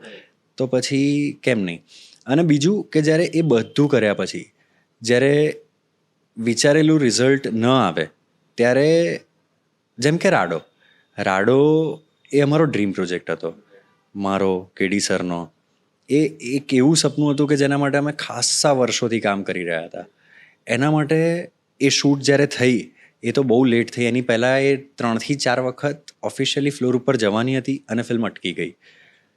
એ દરમિયાન, એટલે ફિલ્મ જ્યારે ફ્લોર ઉપર જવાની હોય ને એમાં પણ રાડો જેટલી મોટી ફિલ્મ, તો તમારા એ ફ્લોર ઉપર જવાના બીજા શરૂઆતના 4-6 મહિના બહુ જ બ્લોક્ડ હોય. એટલે એ દરમિયાન કેટલા બધા કામ જતા કર્યા હોય. ખાલી મેં નહીં, બધાએ, કેડી સરે પણ, પીઓપીએ કે મેં કે બધાએ ઓવરઓલ કેટલું જતું કર્યું હોય. કેટલી વસ્તુઓ પર તમે એ સમયમાં મગજમાં એ જ વિચાર્યું હોય કે હવે આ ફિલ્મ થવા જઈ રહી છે, તો બીજું બધું જ સાઈડમાં મૂકી દો. એટલે તમારું ઓવરઓલ દુનિયાથી વિઝન હટી ગયું હોય, એક જ પ્રોજેક્ટ પર ફોકસ થઈ ગયું હોય, અને પછી એ ફિલ્મ જ ન થાય, શૂટ શરૂ જ ન થાય. તો શું, કશું નહીં, તમે ફરી તૈયારી કરો, આગળ ક્યારેક થશે એ આશા સાથે આગળ વધો. સો સેમ હેપન્ડ વિથ રાડો, કે અમે આટલી સ્ટ્રગલ કરીને, એ સ્ટ્રગલ ખરી કે જ્યારે શૂટ ન ચાલુ થતું હતું, કેમ નથી થતું એ બધું એક કોન્ફ્લિક્ટ ચાલી રહ્યા છે. બટ હું કશું નથી કરી શકવાનો, જે વસ્તુનું હું કશું નથી કરી શકવાનો એનો લોડ લઈને ફાયદો નથી, તો હું આગળ વધું. તો ત્યારે ધીરજથી ફાઇનલી શૂટ થયું, આટલો મોટો પ્રોજેક્ટ, આવા સ્કેલ ઉપર શૂટ થયું, લાઈક આવો સ્કેલ નથી જોયો આપણે. ફર્સ્ટ ઓફ ઇટ્સ કાઇન્ડ ગુજરાતમાં તો પહેલા હતો. એબ્સોલ્યુટલી. અને પછી જ્યારે રિલીઝ થઈ લોકોને, એટલે અત્યારે પણ મને લોકો રાડોનું એક અલગ રીતે મેન્શન થાય છે મારા માટે, કે રાડો બેસ્ટ ફિલ્મ હતી, કે રાડો અમને બહુ ગમી, કે રાડો આમ હતી તેમ. છતાં પણ એવા આંકડા, એવી ફિગર્સ નથી મળી બોક્સ ઓફિસ પરથી કે જે અમે વિચારતા હતા કે જે મે બી એ ફિલ્મ ડિઝર્વ કરતી હતી. થોડુંક દુઃખ થાય, થોડુંક એવું થાય કે યાર કેમ બધા કહે છે કે કંઈક અલગ કરો, આમાંથી બહાર કાઢો, ગુજરાતી ઇન્ડસ્ટ્રી એકનું એક કરી રહી છે, કંઈક અલગ કરો. અને અલગ કર્યું અને સારું થયું છે. એવું બી નથી કે જે સારું નથી થયું ને એ આપણને ખબર છે ને એનાથી એક્સપેક્ટેશન નથી રાખતા. બટ રાડો એઝ અ ફિલ્મ હું ભૂલી જાઉં કે કોઈ બી તમે જોજો કે જેને પણ, એ એઝ અ ફિલ્મ મને પર્સનલી એવું લાગે છે કે એક બહુ જ સરસ પ્રકારનું કામ થયેલું છે, બહુ જ સારી રીતે વાત કહેવાયેલી છે અને ક્યાંય કોમ્પ્રોમાઇઝ નથી થયેલું. એ ફિલ્મ એવી નથી કે આ યાર અહીંયા કચાશ રહી ગઈ, કે આ થઈ ગયું, કે તે થઈ ગયું. આ મારો પર્સપેક્ટિવ છે, બીજાનો ન પણ હોય, એમાં બિલકુલ વાંધો નથી. પણ તેમ પછી જો એ નથી ચાલી તો થોડું ઘણું રહે ને પછી you focus on next thing, કે ઓકે મારા માટે તો આ સૌથી મોટું કેરેક્ટર હતું, મેં ભજવ્યું, મેં એની આખી પ્રોસેસ કરી, મારા માટે એક ઇન્ટરેસ્ટિંગ ટાઈમ રહ્યો અને બહુ મજા પડી મને. નથી ચાલી, લેટ્સ હોપ કે આગળ ફરી આવું ન થાય, but you focus on something else then. ઘણીવાર એવું થતું હોય છે કે some movies are ahead of their times, right? અને આ તો ઇતિહાસમાં ઘણી બધી વાર થયેલું છે. Mera Naam Joker, Raj Kapoor put in everything that he had, right? અને મૂવી ન ચાલી. અને આજની તારીખે એમના બેસ્ટ પરફોર્મન્સીસની વાત કરીએ તો મેરા નામ જોકરની વાત થાય, અંદાઝ અપના અપના, રાઈટ? એ ટાઈપની કોમેડી ફિલ્મ્સ, મતલબ એક એમ લાગે કે કોઈ કાર્ટૂન જોઈએ છીએ, મૂવી જોઈએ છીએ. It was so funny, right? Again ahead of its time. જ્યારે આવી ત્યારે ન ચાલે, ત્યાર પછી આપણે હજી આજે સન્ડેના કાંઈ નથી જોવા મળતું તો આપણે જોઈ લઈએ છીએ, રાઈટ? તો આવું થતું હોય છે. મતલબ ઘણીવાર વિચાર આવે કે એઝ એન ઓડિયન્સ પણ વિચાર આવે, યાર આ તો બહુ જ મસ્ત બન્યું છે, આ કેમ ન ચાલ્યું, રાઈટ? તો સ્વાભાવિક છે, તમે તો એની અંદર એફર્ટ્સ નાખો છો તો સ્વાભાવિક છે થવાનું. 100%. તમે સિલેક્શનની વાત કરી કે ભાઈ સ્ક્રિપ્ટ સાંભળીને જ્યારે નરેશન ચાલતું હોય ત્યારે તમે ડિસાઇડ કરો કે આ કરવું છે કે નથી કરવું, એક ઇન્સ્ટિંક્ટ આવે. ક્યારે એવું થયું છે કે કાંઈ સિલેક્ટ ન કર્યું હોય અને પાછળથી રિગ્રેટ થયો હોય કે ભાઈ આ કરી લીધું હોત તો સારું હતું, એવું કંઈ? ના, એવું તો નથી થયું. અને એવું થયું છે કે જે સિલેક્ટ ન કરી હોય અને પછી એ ફિલ્મ બની સરસ હોય, પણ જે મારા રીઝન્સ હોય કે મને આટલું લાગે છે એના લીધે મેં સિલેક્ટ નથી કરી, એ એમને એમ જ છે, તો વાંધો નથી. એટલે પહેલાં તો હું છે ને ફિલ્મ સિલેક્ટ એટલા માટે એ વિચારીને નથી કરતો કે આ ફિલ્મ યાર બોક્સ ઓફિસ પર સુપરહિટ થશે, કે આ ફિલ્મ કદાચ નહીં થાય. હું એ વિચારીને કરું છું કે આ વાર્તા સરસ છે, આ પાત્ર સરસ છે, તો આ કહેવાવું જોઈએ. જેમ કે ચલો રાડો સાથે તો આ રીતનું એનું જજમેન્ટ આવ્યું, કે એનું ડિસિઝન આવ્યું, right? But Danny Jigar for that matter, Danny Jigar વાર્તા એવી હતી કે પાત્ર એવું હતું કે મેં ક્યારે વિચાર્યું નહોતું કે હું આટલો લાઉડ જઈ શકીશ.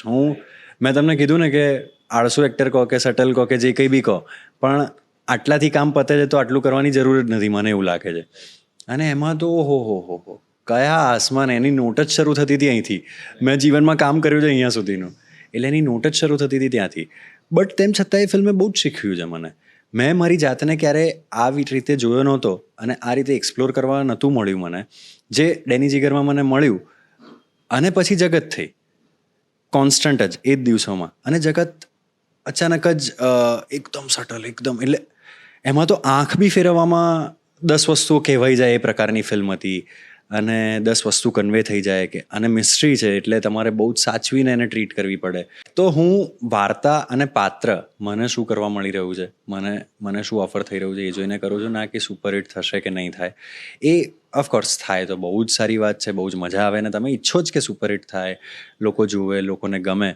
બટ કદાચ એટલા જ માટે ન પણ થાય ને તો એ વસ્તુનો ભાર એટલો બધો નથી રહી જતો કે નેક્સ્ટ પ્રોજેક્ટમાં પણ દેખાય, કે કોન્શિયસનેસ દેખાય. અને સારું છે કે એવું છે. અને જેટલું મેં તમને કીધું કે જેને મેં ના પાડેલી છે, અને ઘણી વખત એવું થયું છે કે એ ફિલ્મ સરસ બી બની હોય, બટ આઈ ફીલ કે જે મારા રીઝન્સ હતા એ હજી એમના એમ છે, તો વાંધો નથી, મને રિગ્રેટ જરા પણ નથી. બહુ જ સારું છે, મારા વેલ વિશિસ છે કે આ ફિલ્મ ચાલે, વર્કઆઉટ થાય. હું ઈચ્છું કે હું ખોટો પડું, કે જેથી કદાચ કાલે ઉઠીને જો મારે નવું ટ્રાય કરવું છે તો હું અટકું નહીં. તમે ડેની જીગર અને જગત આ બે મૂવીની વાત કરી, કેટલું અંતર હતું આ બેઉની વચ્ચે? આ બેઉનું જ્યારે શૂટ થયું એમની વચ્ચે કેટલો ટાઈમ પિરિયડ હતો? એ બહુ ઇન્ટરેસ્ટિંગ પ્રોસેસ હતી એકચ્યુઅલી. ડેની જીગર અમે શૂટ કરી એના, એટલે એવું થયેલું કે ડેની જીગરનું શૂટ પત્યું, 43 ડેઝનું સ્કેડ્યુલ હતું એનું. સાંજે 7 વાગે શૂટ પત્યું. અમે અમદાવાદથી, એટલે આઉટસ્કટમાં શૂટ કરતા હતા. અમદાવાદ આવતા આવતા અમને 9 વાગી ગયા, 9:15 થયા, રેપઅપ થઈ ગયેલું. એટલે 9:15 અહીંયા પહોંચ્યા. 10 વાગે મારો લુક ટ્રાન્સફોર્મ કરવાનો હતો જગતના કેરેક્ટર માટે. મૂછ ઉડાવવાની હતી, વાળ કપાવવાના હતા, એટલે અમે લોકો 10 વાગે સલોન પર ગયા. લુક ટ્રાન્સફોર્મ થતાં 12:30 થયા. 12:30 વાગે એ લુક થઈ ગયો. ત્યાંથી અમે ઓફિસ ગયા 1 વાગે રાત્રે. 1 વાગે ઓફિસ જઈને ફર્સ્ટ હાફનું રીડિંગ કર્યું, જે રાતના 3 વાગ્યા સુધી ચાલ્યું, અને બીજા દિવસે સવારે 6ની શિફ્ટમાં જગતનું શૂટ ચાલુ થયું. સો પૂરા 12 કલાક પણ પૂરા નહોતા થયા કે ડેની જીગર અને જગતના શૂટ વચ્ચે. એ બહુ જ ઇન્ટરેસ્ટિંગ પ્રોસેસ હતી મારા માટે, કારણ કે ક્યાંક ને ક્યાંક બહુ જ ડર હતો કે ડેની જીગર આટલા ઉપરની નોટનું કેરેક્ટર છે, આટલું બધું લાઉડ પરફોર્મ કરી રહ્યું છે એ કેરેક્ટર, અને જગત એ કોમન મેન છે, કોમન પોલીસ PSI છે, અને એ એટલો સરળ છે, એટલું, એટલે એ લાગવું જોઈએ કે આપણી આસપાસનો માણસ છે, તો જ એ રિયલિસ્ટિક વાત પ્રોપરલી કહેવાશે. સો એક ડર હતો કે આ કેરેક્ટરથી લઈને આ કેરેક્ટર વચ્ચે 12 કલાકનો પણ તફાવત નથી. અને but A all thanks to my directors KD sir અને હર્ષિલ, કારણ કે એમાં થયું એવું કે પહેલાં અમે જગતની પ્રોસેસ કરી, આખા જગતના રિહર્સલ્સ, એના વર્કશોપ્સ, એના માટેના સજેસ્ટેડ વિડીયોઝ અને રેફરન્સીસ ને બધું જ સ્ટડી કર્યું. જગતનું આખું કેરેક્ટર તૈયાર થયું. એ પછી જગત બંધ કરીને મૂકી દીધું સાઈડમાં. એ પછી અમે શિફ્ટ થઈ ગયા ડેની પર, ફૂલ ફોકસ ડેની ઉપર. અને ડેની એવો જોનર હતો કે જે જનરલી હું ફિલ્મ્સ એવા પ્રકારની મેં ઓછી જોઈ છે, રાઈટ. તો પહેલાં તો હું એ જોનર સમજવા માટે એ પ્રકારની ફિલ્મ્સ જોતો થયો, કે ડોન્ટ મેસ વિથ જોહાન છે, કે પછી ઘણી બધી જેમ કેરીની ફિલ્મ્સ છે, કે પછી એ બધી ફિલ્મ્સ જોતો થયો એ જોનર સમજવા માટે. એ પછી ડેની જીગરની વર્કશોપ શરૂ થઈ, અને એનું આખું એ બહુ જ આખી ડિફરન્ટ પ્રોસેસ હતી જગત કરતાં. જગતમાં એવું હતું કે હું ઘણા બધા પોલીસ સ્ટેશન ફર્યો, ત્યાં જઈને બેસી રહ્યો, અને મેં જોયું કે એકચ્યુઅલી પોલીસ સ્ટેશનમાં કામ કઈ રીતે થઈ રહ્યું છે, કારણ કે લકીલી હું આજ સુધી પોલીસ સ્ટેશન ગયો જ નથી. સો ત્યાં જઈને મેં જોયું કે થાય છે કઈ રીતે, કારણ કે જગત માટે પોલીસ સ્ટેશન એનું ઘર છે, એ એટલો બધો કમ્ફર્ટેબલ હોવો જોઈએ ત્યાં. એ વર્ષોથી ત્યાં કામ કરી રહ્યો છે, એટલે એ ઝોન તો એવો છે કે એના માટે એકદમ એની કમ્ફર્ટ સ્પેસ છે, તો મારે કમ્ફર્ટેબલ તો થવું પડશે પહેલાં. તો મેં જોયું ત્યાં કામ કઈ રીતે થાય છે, ત્યાં વાતાવરણ કઈ રીતનું છે, ત્યાં માહોલ શું છે, તો એ બધું પહેલાં સમજ્યું. એટલે બહુ બધા પોલીસ સ્ટેશનમાં ફર્યો, આ તે બધું થયું.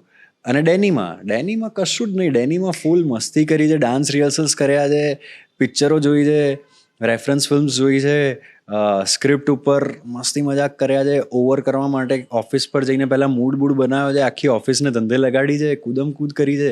સો આ પ્રોસેસ હતી બંનેઓની, બહુ જ ડિફરન્ટ. અને પછી અમે ડેની શૂટ કરી, એટલે પહેલાં જગતની પ્રી પતી ગયું, બંધ કરી દીધું, ડેનીનું પ્રી કર્યું, ડેની શૂટ કરી, પછી જે મેં કીધું એ પ્રમાણે the next day, very next day shoot પત્યા પછી. અને શરૂઆતમાં આઈ ફીલ કે હર્ષિલે જ મને સાચવ્યો છે, શરૂઆતના પહેલા 2 દિવસ 3 દિવસ, કે હર્ષિલે જ મને બધું કરાવડાયું છે, જે અમારા ડિરેક્ટર હતા જગતના. અને બહુ જ મારો ચાઇલ્ડહુડ ફ્રેન્ડ છે હર્ષિલ. અમે સ્કૂલ બંક કરીને જોડે શોર્ટ ફિલ્મ્સ બનાવતા હતા અમે બંને, એવું હતું. સો એણે મને સાચ્યો છે શરૂઆતના 2 થી 3 દિવસ.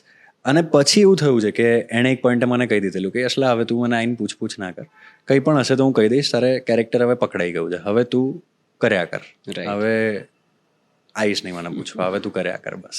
આ બહુ સરસ વાત કીધી કે કેરેક્ટરને ટાઈમ પર પકડી લેવું ને કેરેક્ટરને ટાઈમ પર છોડીને બીજું કેરેક્ટર પકડી લેવું, ઇટ્સ વેરી ઇમ્પોર્ટન્ટ. મને એક ઇન્સિડન્ટ યાદ આવે છે. અમારી કોલેજમાં સંજય ગઢવી સાહેબ આવેલા, હું વાત કરું છું 2009-10ની નરસિંહ મોહનજી કોલેજમાં આવેલા. અને મને ઓલવેઝ એક ફેસિનેશન હતું કે યાર કેરેક્ટર્સ આ લોકો કેવી રીતે પકડીને મૂકી દે, કારણ કે હું પણ ત્યારે થિયેટર્સ કરતો ને મારું જસ્ટ શરૂઆત હતી. તો બધા લોકોને એક એક ક્વેશ્ચન પૂછવાનો ચાન્સ મળે, એવી રીતે મને ચાન્સ મળ્યો. તો મેં આ ક્વેશ્ચન પૂછ્યું એમને કે કેરેક્ટર, કે તમે એક્ટર્સ અને બહુ દિગ્ગજ એક્ટર્સ સાથે પર્સનલી કામ કરો છો, તો એ લોકો કેવી રીતે કેરેક્ટર પકડે અને મૂકી દે. એટલે એમને આખી ટેકનિકલ પ્રોસેસ તો સમજાવી અને પછી એક ઉદાહરણ આપ્યું કે બચ્ચન સાહેબ જ્યારે શોલેનું શૂટિંગ થતું હતું, સાઉથમાં થતું હતું, અને એ જ સમયે કદાચ દીવારનું શૂટિંગ મુંબઈમાં થતું, અને એ ત્યાંની સાઉથની shift towards the end of Sholay schedule, એ સાઉથની એમની શિફ્ટ પતાવીને ફ્લાઇટ પકડે, મુંબઈ આવે અને ત્યાં પાછું દીવારનું શૂટિંગ થાય. તો છેલ્લા કંઈક 1-2 મહિના સુધી આ રીતે શૂટિંગ ચાલ્યું. તો એવરી ડે એ રોજ રાતે રોજ સાંજે એક કેરેક્ટર મૂકીને બીજું કેરેક્ટર પકડતા હતા, અને પાછું બીજા દિવસે સવારે જઈને પેલું કેરેક્ટર પાછું પકડી લેવાનું. અને બંને આવા કેરેક્ટર, બંને આવા કેરેક્ટર, અને લેજન્ડ્સ થઈ ગયા બેઉ કેરેક્ટર. એક્ઝેક્ટલી. રાઈટ ત્યારે તો એ છે બચ્ચન સાહેબ. રાઈટ. આ મહાન એક્ટરની ઓળખ છે. 100%. આપણે તમે એમ કીધું કે હું ડિરેક્ટર્સને મારી જાતને સોંપી દઉં, રાઈટ? તો who is your favourite director right now from the Gujarati industry and the Bollywood? Absolutely Krishnadev Yagnik. બહુ જ ગજબ એમનું વિઝન છે, જે પ્રમાણે વાર્તા કહે છે, અને એમની વાર્તાઓ બહુ જ ડિફરન્ટ હોય છે. એટલે એક જ ડિરેક્ટર આટલા અલગ અલગ જોનરા એક્સપ્લોર કરે, આટલી અલગ અલગ સેટઅપની વાર્તા કહે, અને એ પણ દરેક આટલી સારી રીતે કહે, એ બહુ ડિફિકલ્ટ છે, અને બહુ જ ઇઝ સાથે એને કહે છે. અને ખાલી એવું નહીં કે એમની કહેવાની રીત બદલાય છે, એટલે એમની વાર્તાઓ બદલાય છે, પણ એમની કહેવાની રીત પણ બહુ ખાસી બદલાઈ જાય છે. જેમ કે નાડીદોષની ઓવરઓલ તમે શૂટ જોશો તો એક ફેમિલી વાઇબ તમને આવે, એને જે રીતે ટ્રીટ કરી છે તો એક ફેમિલી વાઇબ આવે. થ્રુ આઉટ તમને એક એ મગજમાં હોય કે આ એક ફેમિલી એમ્બિયન્સ ચાલી રહ્યું છે, એક આપણા કુટુંબમાં જો એક લવ સ્ટોરી હોય તો આ પ્રમાણે ચાલે, નહીં કે કંઈક ઓવર ધ ટોપ થઈ જાય વચ્ચે, કે જે અલગ કંઈક ભળતું જઈ જાય આ તે, એવું નહીં.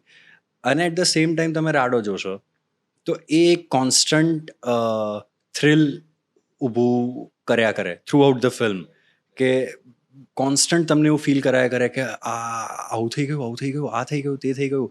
એ કહેવાની રીત સાવ જુદી છે, બંને સાવ ડિફરન્ટ જોનરા છે, ડિફરન્ટ સેટઅપ છે.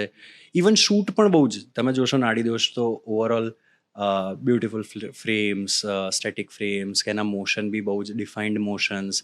જ્યારે રાડો ઓવરઓલ આખી હેન્ડી શૂટ કરી છે, એ કોલ લેવો અને through out the film handy shoot કરવું, અને એને આટલી એન્ગેજિંગ બનાવી, એ બહુ ડિફિકલ્ટ છે યાર, એ ડિસિઝન લેવું.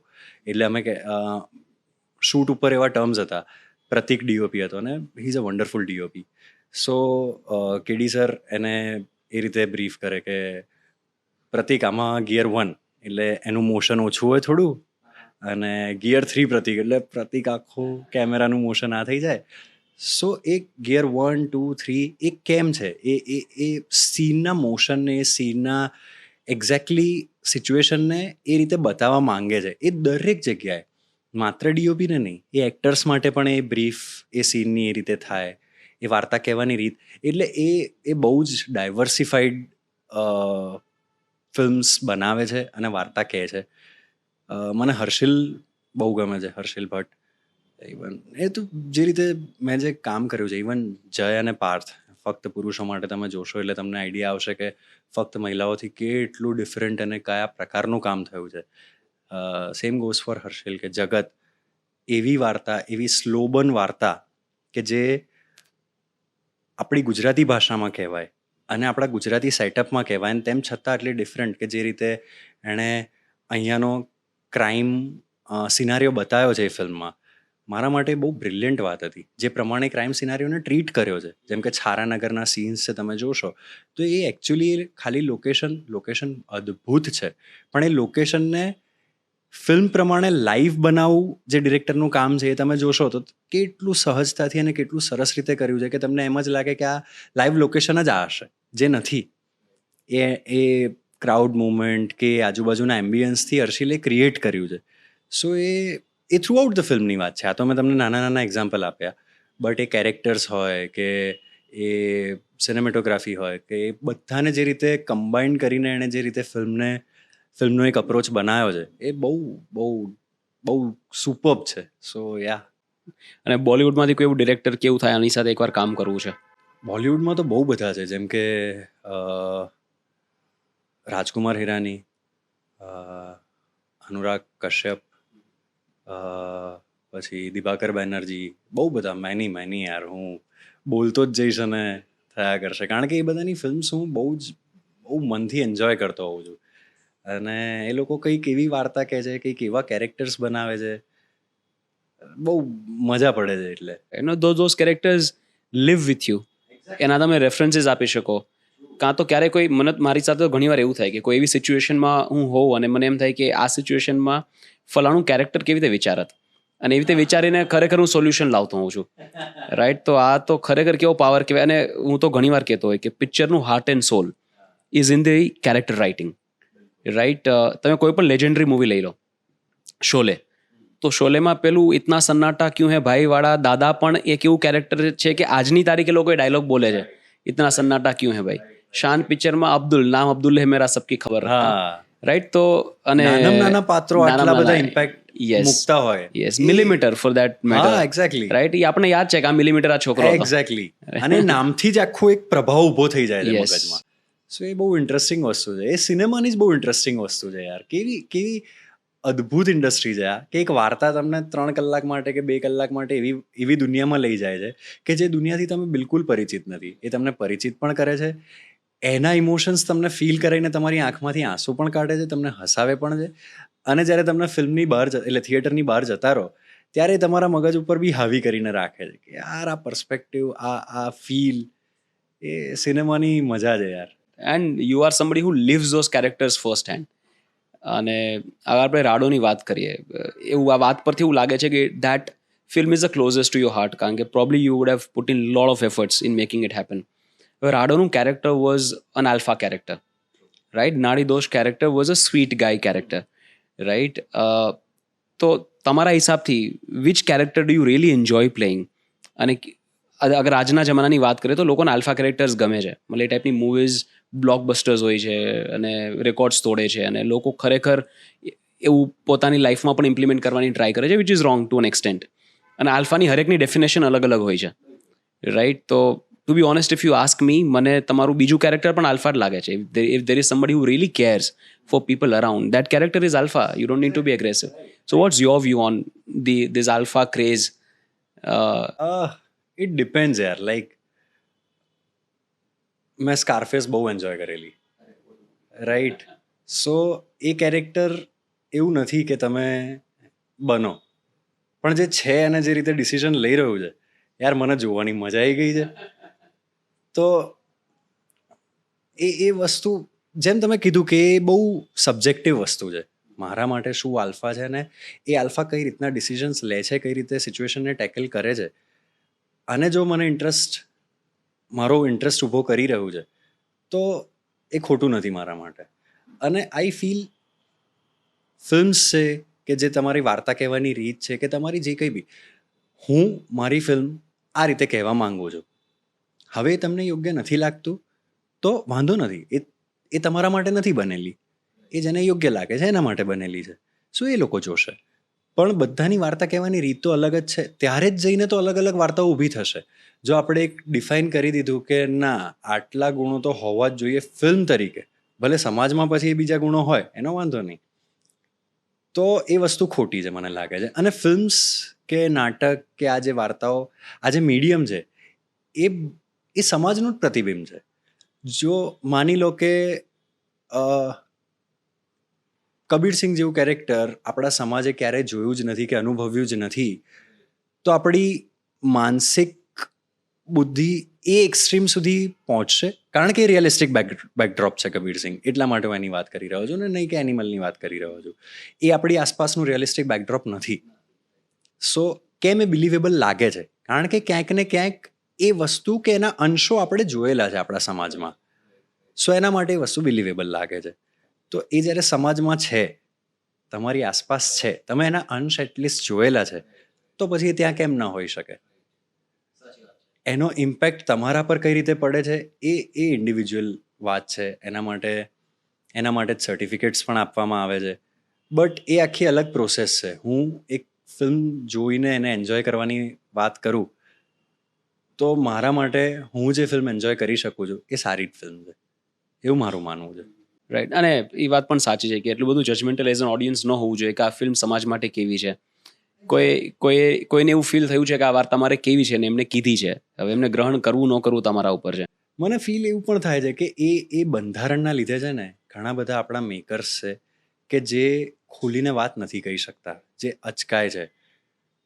હવે આજે લાસ્ટ ટેમ્પટેશન ઓફ ક્રાઇસ્ટ જેવી ફિલ્મ તમે ઇન્ડિયામાં ન એક્સપેક્ટ કરી શકો. એ ન થાય, એ રિલીઝ જ ન થાય. અને તેમ છતાં ત્યાં રિલીઝ થાય છે. એ ફિલ્મ આટલી ફેમસ થાય છે, લોકો એને જોવે છે. લોકો અગ્રી નથી કરતા કદાચ એ વસ્તુ સાથે એ ક્રાઇસ્ટના લાસ્ટ ટેમ્પટેશન્સ આ ન હોઈ શકે, પણ જો એણે બતાવ્યા છે, એ એની ઇન્ડિવિજ્યુઅલિટી પ્રમાણે એમણે બતાવ્યા છે ને આટલી સારી રીતે બતાવ્યા છે, તો એને એન્જોય કરે છે એ ફિલ્મ તરીકે, રાઈટ. બટ મને નથી લાગતું કે એ ફિલ્મ કે એવી વાર્તા ઇન્ડિયામાં કહેવાય કે ભારતીય સિનેમામાં એવી વાર્તા કહેવાય. મને નથી લાગતી એ વસ્તુ. કેમ આપણી પાસે ઇનિશિયલ ટાઈમમાં સત્યજીત રે કે રિતપર્ણ ઘોષ એવા ડિરેક્ટર હતા ને અત્યારે નથી? કેમ નથી? કારણ કે એ બંધારણ ત્યારે નહોતું. ત્યારે એ લોકો કહી શકતા હતા એમને જે વાત કહેવી છે અને લોકો એ વાર્તાને વાર્તા તરીકે સ્વીકારતા હતા. અત્યારે મને લાગે છે કે બહુ બધા લેયર્સ આવી ગયા છે કે ફિલ્મ જોતી વખતે આવું હોવું જોઈએ, આ તો હોવું જ જોઈએ, આ સામાજિક દ્રષ્ટિએ ખોટું છે, આ સાચું છે. એ બધા લેયર્સ માટે ફિક્શન થોડી છે. હું ડોક્યુમેન્ટરી બનાવું અને એમાં હું ટ્રુ ટુ દેટ કેરેક્ટર હું વળગી રહું અને એ માણસે જે સાચું કર્યું છે કે જે ખોટું કર્યું છે એ જ બતાવું, એ વસ્તુ અલગ છે. ડોક્યુમેન્ટરી ફોર્મેટ થઈ ગયો. પણ હું જો ફિક્શન બતાવું છું, મારું કેરેક્ટર આવું કરી રહ્યું છે, વાય નોટ? કેમ ના કરી શકે? અને એટલે જ તો હું ફિલ્મ બનાવી રહ્યો છું. હું સાચે કરતો હોઉં તો ઓફકોર્સ એ ખોટું છે. તો કાયદા છે, મને જેલમાં નાખવા માટે પોલીસ છે, બધું જ છે. બટ એ મારું કેરેક્ટર, એ મારું પાત્ર, એ મારી કલ્પના કરી રહી છે. હું નથી માનતો કે આવું થવું જોઈએ, પણ આ પાત્ર માને છે કે આવું થવું જોઈએ તો કરે છે. તો એમાં મને નથી લાગતું કે કંઈ ખોટું છે. 3 એક્કા, છેલ્લો દિવસ, આ બધી લેન્ડમાર્ક મૂવીઝ છે. છેલ્લો દિવસથી તો probably your life would have change, right. અને અમારા માટે તો બહુ જ મજાની ફિલ્મ હતી કે અને મેં જે રીતે તમને પહેલાં કીધું કે I was guilty of watching it first on phone, અને પછી દુઃખ થયું કે આ મૂવી આવી રીતે રિલીઝ ન થવી જોઈએ ફોન પર. બહુ જ એન્જોય કરી અમે. અને જે તમારી ત્રિપુટી છે, રાઈટ, એ પછી આપણે શું કે 3 એક્કામાં થઈ, અને I think there is one more project in pipeline કે જેમાં તમે લોકો સાથે કામ કરવાના છો. અને ન હોય તો આઈ રિયલી વિશ કે થાય એવું, રાઈટ. સાંભળેલું છે, અગેન અફવાઓ છે, સાંભળેલું છે કે આ ત્રિપુટી પાછી ભેગી થશે. તો એવી કોઈ ફન મુમેન્ટ એવું સાંભળ્યું છે કે તમે લોકો જ્યારે સેટ પર હોય ત્યારે ઇટ્સ અ કિયોસ, બહુ જલસા કરો છો, બહુ મજા કરો છો. પરફેક્ટ શબ્દ વાપરો તમે. It's a chaos, right. તો કોઈ એવી વાત કરો કે જેમને ન ખબર હોય. મોસ્ટલી કદાચ અમારે ત્રણની મસ્તીઓની અને કિયોટિક કિસ્સાઓ બધા બહાર આવી જ ગયા છે. પણ હા, એવું થાય છે કે અમે ત્રણ જ્યારે પેલું કેવું હોય કે ભાઈબંધો જ્યારે કામ કરે ને જોડે, એક તો ભાઈબંધોનો નેચર જ એ હોય કે એટલે અમારા ત્રણનો તો એ છે જ કે અમે ત્રણે એકબીજાને એટલી ઉડાઈએ છે, મસ્તીઓ એટલી કરીએ છીએ, એકબીજાને ઓફકોર્સ સપોર્ટ ને બધું તો હોય જ. એ પછી જ ભાઈબંધી કહેવાય. પણ એ સ્ટેજ છે કે અમે એકબીજાને ઉતારી પાડવા કે મસ્તીઓ કરવી કે આ તે, અને અમને ત્રણેયને ખબર છે કે કોઈના મનમાં એ વસ્તુ નથી. તો એ વસ્તુ પછી જ્યારે એ સ્ટેજ ક્રોસ થઈ ગયું છે અમારી ભાઈબંધીમાં, હવે અમારે સિરિયસલી કામ કરવાનું છે, ત્યારે બાપ રે, જો કોઈએ કંઈક કર્યું કે કોઈક જગ્યાએ અમારી પિન ચોંટી ગઈ કે જ્યાં અમે હસી રહ્યા છે કે કંઈક અમે અટવાઈ ગયા, હું, મિત્ર, મલ્હાર, આરજાવ, તો એ પોઈન્ટ પછી ત્યાં સ્ટક થઈ જઈએ છીએ અમે. પછી એ ડિરેક્ટર માટે, પ્રોડ્યુસર માટે બહુ ડિફિકલ્ટ થઈ જાય છે, કારણ કે કોન્સ્ટન્ટ એ પ્રેશર તો છે જ કે આજના દિવસમાં સ્કેડ્યુલ પૂરું કરવાનું છે, આટલા સીન્સ પતાવવાના છે. અને અમને પણ ખબર છે, અમે ઇન્ડિવિજ્યુઅલી ફિલ્મ્સ કરીએ ત્યારે એ જ રીતે કામ કરીએ છીએ. એ રીતે અમે બધા જ બહુ પ્રોફેશનલ છીએ. અમને ખબર છે કે આ સીન આટલા આજે પતાવવા જ પડશે, આટલું કરવું જ પડશે. પણ એ જ્યારે જોડેની એનર્જી હોય છે ને ત્યારે કંઈક અલગ હોય છે. એ ડિરેક્ટર્સ માટે અને પ્રોડ્યુસર્સ માટે બહુ ખરાબ છે, બટ આઈ ફીલ અમારા માટે બહુ સારી છે, કારણ કે એના જ લીધે એક એવો એમ્બિયન્સ બને છે કે જે કેમેસ્ટ્રી સ્ક્રીન ઉપર રિફ્લેક્ટ થાય છે અને જેના લીધે લોકો આટલું એન્જોય કરી શકે છે. લોકો પોતાની જાતને ત્યાં જોઈ શકે છે, પોતાની ભાઈબંધીને ત્યાં જોઈ શકે છે. સો પોઝિટિવ વસ્તુ છે I feel. How did your life change after છેલ્લો દિવસ? સ્ટારડમ મળી ગયું પછી લાઈફ કેવી રીતે ચેન્જ થઈ? 20 નવેમ્બર 2015 આ તારીખ, ડેટ બધાને યાદ છે. મેં મારા Yes, સાથે આ પણ વાત તારીખ કરી, જ ડેટ પહેલા આવે. આ તારીખ ન ભૂલાય. હા. કારણ કે 19 નવેમ્બર સુધી એવું થતું હતું કે શરૂઆતમાં અમે છે ને એક તો એના પ્રમોશન્સ ચાલુ કર્યા, શૂટ થઈ ગયું, શૂટમાં અમે ત્યારથી જ આવી મસ્તીઓ કરેલી, અને ઇનફેક્ટ ત્યારે જ અમે બધા મળેલા. લાઈક મલ્હારને હું એકબીજાને ઓળખતા હતા, પણ આમ કેવું કે નાટકમાં છીએ, એકબીજાને ક્યાંક જોયા હોય એ રીતે ઓળખતા હતા, કોઈ ગાઢ સંબંધ નહોતા. મિત્રને હું પહેલી વખત મળ્યો, આર્જવ અને હું અમે ઓળખતા હતા એકબીજાને, માઇકલ અને હું અમે એકબીજાને ઓળખતા હતા પહેલેથી થિયેટરના લીધે. સો ત્યારે જ મળેલા, પણ તેમ છતાં પહેલા જ દિવસથી અમારી એટલી મસ્તીઓ ચાલુ થઈ ગઈ હતી, કારણ કે વર્કશોપમાં અમારો બોન્ડ બહુ સારો થઈ ગયો હતો. સો શૂટ પતી ગયું, ડબ પતી ગયું, બધા પ્રોડક્શનના બધા પડાવો પાર થઈ ગયા, પછી આયા પ્રમોશન્સ. ત્યારે ફર્સ્ટ ફિલ્મ અમારા બધાની, ડિરેક્ટર, પ્રોડ્યુસર, એક્ટર્સ, ડીઓપી બધાની ફર્સ્ટ ફિલ્મ. તો અને બજેટ નહીં એટલું બધું. સો અમને યાદ છે વૈશાલ સર પ્રોડ્યુસર, હવે વૈશાલ સરનું એ પોઝિશનિંગ એમનું એ બધું બહુ પાવરફુલ છે. લાઈક ફક્ત મહિલાઓ હોય કે છેલ્લો દિવસ હોય કે કરસનદાસ હોય કે ઇવન મને જે રીતે મેનેજ કરી રહ્યા છે અને પોઝિશન કરી રહ્યા છે, એમનું પોઝિશનિંગ બહુ પાવરફુલ છે. તો એના માટે આમ જઈએ ત્યારે ઇવન ધો એટલા અમે ફેમસ નથી, અમારી ફર્સ્ટ ફિલ્મ છે, ટ્રેલર જોઈને બધાને અમારા કેરેક્ટરના નામ યાદ હતા, એટલું વાયરલ થઈ ગયેલું. તેમ છતાં બાઉન્સર્સ, અમારી પહેલાં આમ અનાઉન્સમેન્ટ, કાઉન્ટડાઉન, અને આમ ગ્રેફિટી આવે ને પેલું વિઝ્યુઅલ સ્ક્રીન્સ પર આ તે ચાલે ને આ તે બધું આમ હવો ક્રિએટ થઈ ગયો હોય. અને અમે ત્યાં પહોંચ્યા કઈ રીતે હોય? હેચબેક ગાડીમાં 7 જણા એકબીજાના ખોળામાં બેસીને, કારણ કે અમારી જોડે બીજી ગાડીનું બજેટ નથી, એકબીજાના ખોળામાં આમ દબાયેલા કૂચાયેલા સેટલ થઈને વૈશાલ સર ગાડી ચલાવતા હોય, થોડીક દૂર પાર્ક કરી હોય જેથી એવું લાગે નહીં કે આ લોકો આ રીતે ફરે છે. અમે ચાલતા ચાલતા વેન્યુ સુધી પહોંચ્યા હોય, આજુબાજુ બાઉન્સર્સ ત્યારે જ ઊભા રાખે, અને પછી અમે એન્ટર થઈએ. પછી પાછા ત્યાંથી નીકળીએ, આમ હા લોકો સ્ટાર્સ એ રીતે અમને પ્રેઝન્ટ કરતા હતા. અને હી ઇઝ વેરી પાવરફુલ એ રીતે, કે જે પ્રમાણે એનું પોઝિશનિંગ પાવર છે, કે માર્કેટ કરવાના જે રીતે છે એમનો, એ ફિલ્મ્સ હોય કે એક્ટર્સ હોય કે કંઈ પણ હોય, સો એ રીતે કરે. પછી જેવા પાછા બહાર નીકળી એટલે પાછા થોડુંક ચાલીને ઓલી હેચબેક ગાડી આવે જેમાં પાછા કન્જસ્ટેડ રીતે એકદમ ભેગા થઈને. સો આ રીતે અમે પ્રમોશન્સ કર્યા છે. અને પછી ફિલ્મ રિલીઝ થઈ અને રાતોરાત વી વર ફેમસ. લાઈક હા, અમને ખબર જ ના પડી કે આટલા બધા લોકો અમને ઓળખવા માંડે, આટલા લોકો અમને આમ ઈચ્છા ધરાવે છે કે ફોટો પડાવીએ, આ કરીએ તે કરીએ. હું થોડોક છે ને મારી સ્પેસમાં રહેવાવાળો માણસ છું. હું અને હર્ષિલ, જેની વાત કરી મેં હમણાં, અમે લોકોની એક કેટલી હતી, ત્યાં અમે બેસીએ. પછી અમુક જગ્યાઓ અમારા સ્પોટ ફિક્સ હતા. કોઈ કેફે વેફે તો હતા નહીં, એટલા અફોર્ડ કરી શકીએ એટલા પૈસા જ નહોતા ત્યારે અમારી પાસે, પણ કેટલીઓ કે અમુક જગ્યાઓ એ બધી અમારી નક્કી હતી. સો 19મીએ બુકિંગ જોઈને હર્ષિલને આઈડિયા આવી ગયો કે આ ફેમસ છે, અને એ મને લઈ ગયો હતો એ બધા જ સ્પોટ ઉપર બેસવા. અને પછી એણે મને કીધું કે યશલા કાલથી તું અહીંયા નહીં બેસી શકે. અને એ બહુ હાર્ડ હિટિંગ હતું કે ઓહ, એક તો બહુ જ પોઝિટિવ વાત છે કે લોકો આટલું ઓળખે છે, લોકોનો પ્રેમ મળી રહ્યો છે, but at the same time મારી બધી જ જગ્યાઓ હવે હું મારી નથી રહી, કારણ કે હું ત્યાં જઈશ તો એ અલગ એમ્બિયન્સ થઈ જશે, અલગ પર્સપેક્ટિવ થઈ જશે. તો એણે મને બધે ફેરવ્યો. પછી બી અમે ત્યાં જ બેસીએ છીએ, થોડા દૂર બેસીએ અને થોડું ગાડીમાં બેસીએ, એ રીતે અમે એ જ જીવન જીવીએ છીએ. પણ એ રીતે બદલાયું. એ પછી લોકો કોન્સ્ટન્ટલી ક્યાંય પણ જાઓ, ફિલ્મ જોવા જવું તો લોકોની નજર મારા પર આવી જાય, કે રેસ્ટોરન્ટમાં જવું તો લોકોની નજર આવી જાય. તો એ થોડુંક શરૂઆતમાં આમ એવું થતું હતું કે આઈ હેવ ટુ બિહેવ લાઈક બધા મને જોઈ રહ્યા છે, બધા મને જોઈ રહ્યા છે. તો એ થોડોક એક ભાર આવી ગયેલો, પણ ધીરે ધીરે ધીરે ટેકલ કરતા શીખી જવાયું. હવે એ નથી, અને હવે બધું જ પોઝિટિવ છે, બહુ જ સારી રીતે મજા પડે એવી રીતે હેન્ડલ થાય છે અને એન્જોય થાય છે. અને પ્રેમ બી બહુ ગમે છે કે આટલો બધો પ્રેમ, અને લોકો થિયેટર્સમાં જોવા જાય છે, લોકો એક્સાઇટ હોય છે કે યશની ફિલ્મ ક્યારે આવે કે આ તે. તો એ બહુ બ્લેસ્ડ યાર, એ વેરી થેન્કફુલ, વેરી ગ્રેટફુલ અને બ્લેસ્ડ. રાઈટ. મારો જે મલ્હારભાઈ વાળો એપિસોડ રિલીઝ થયો તો કોમેન્ટ્સમાં અગર જોઈએ તો હર 5 કોમેન્ટમાં 6ઠ્ઠી કોમેન્ટ એવી આવે કે when is Yash coming on your podcast.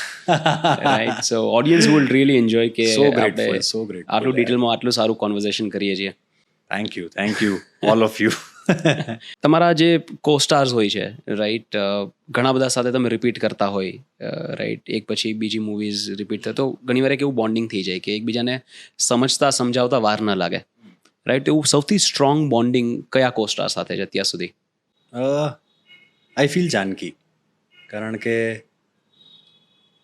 છેલ્લો દિવસ, ચલો એ લવ સ્ટોરી નહોતી, એક ફ્રેન્ડશિપ ફિલ્મ હતી, પણ તેમ છતાં લોકોને અમારી પેર થોડી હિટ થઈ અને એ અમને રિયલાઇઝ થયું નાડીદોષ આવી ત્યારે કે લોકો આમ રૂટ કરે છે એ પેર માટે કે આ Right.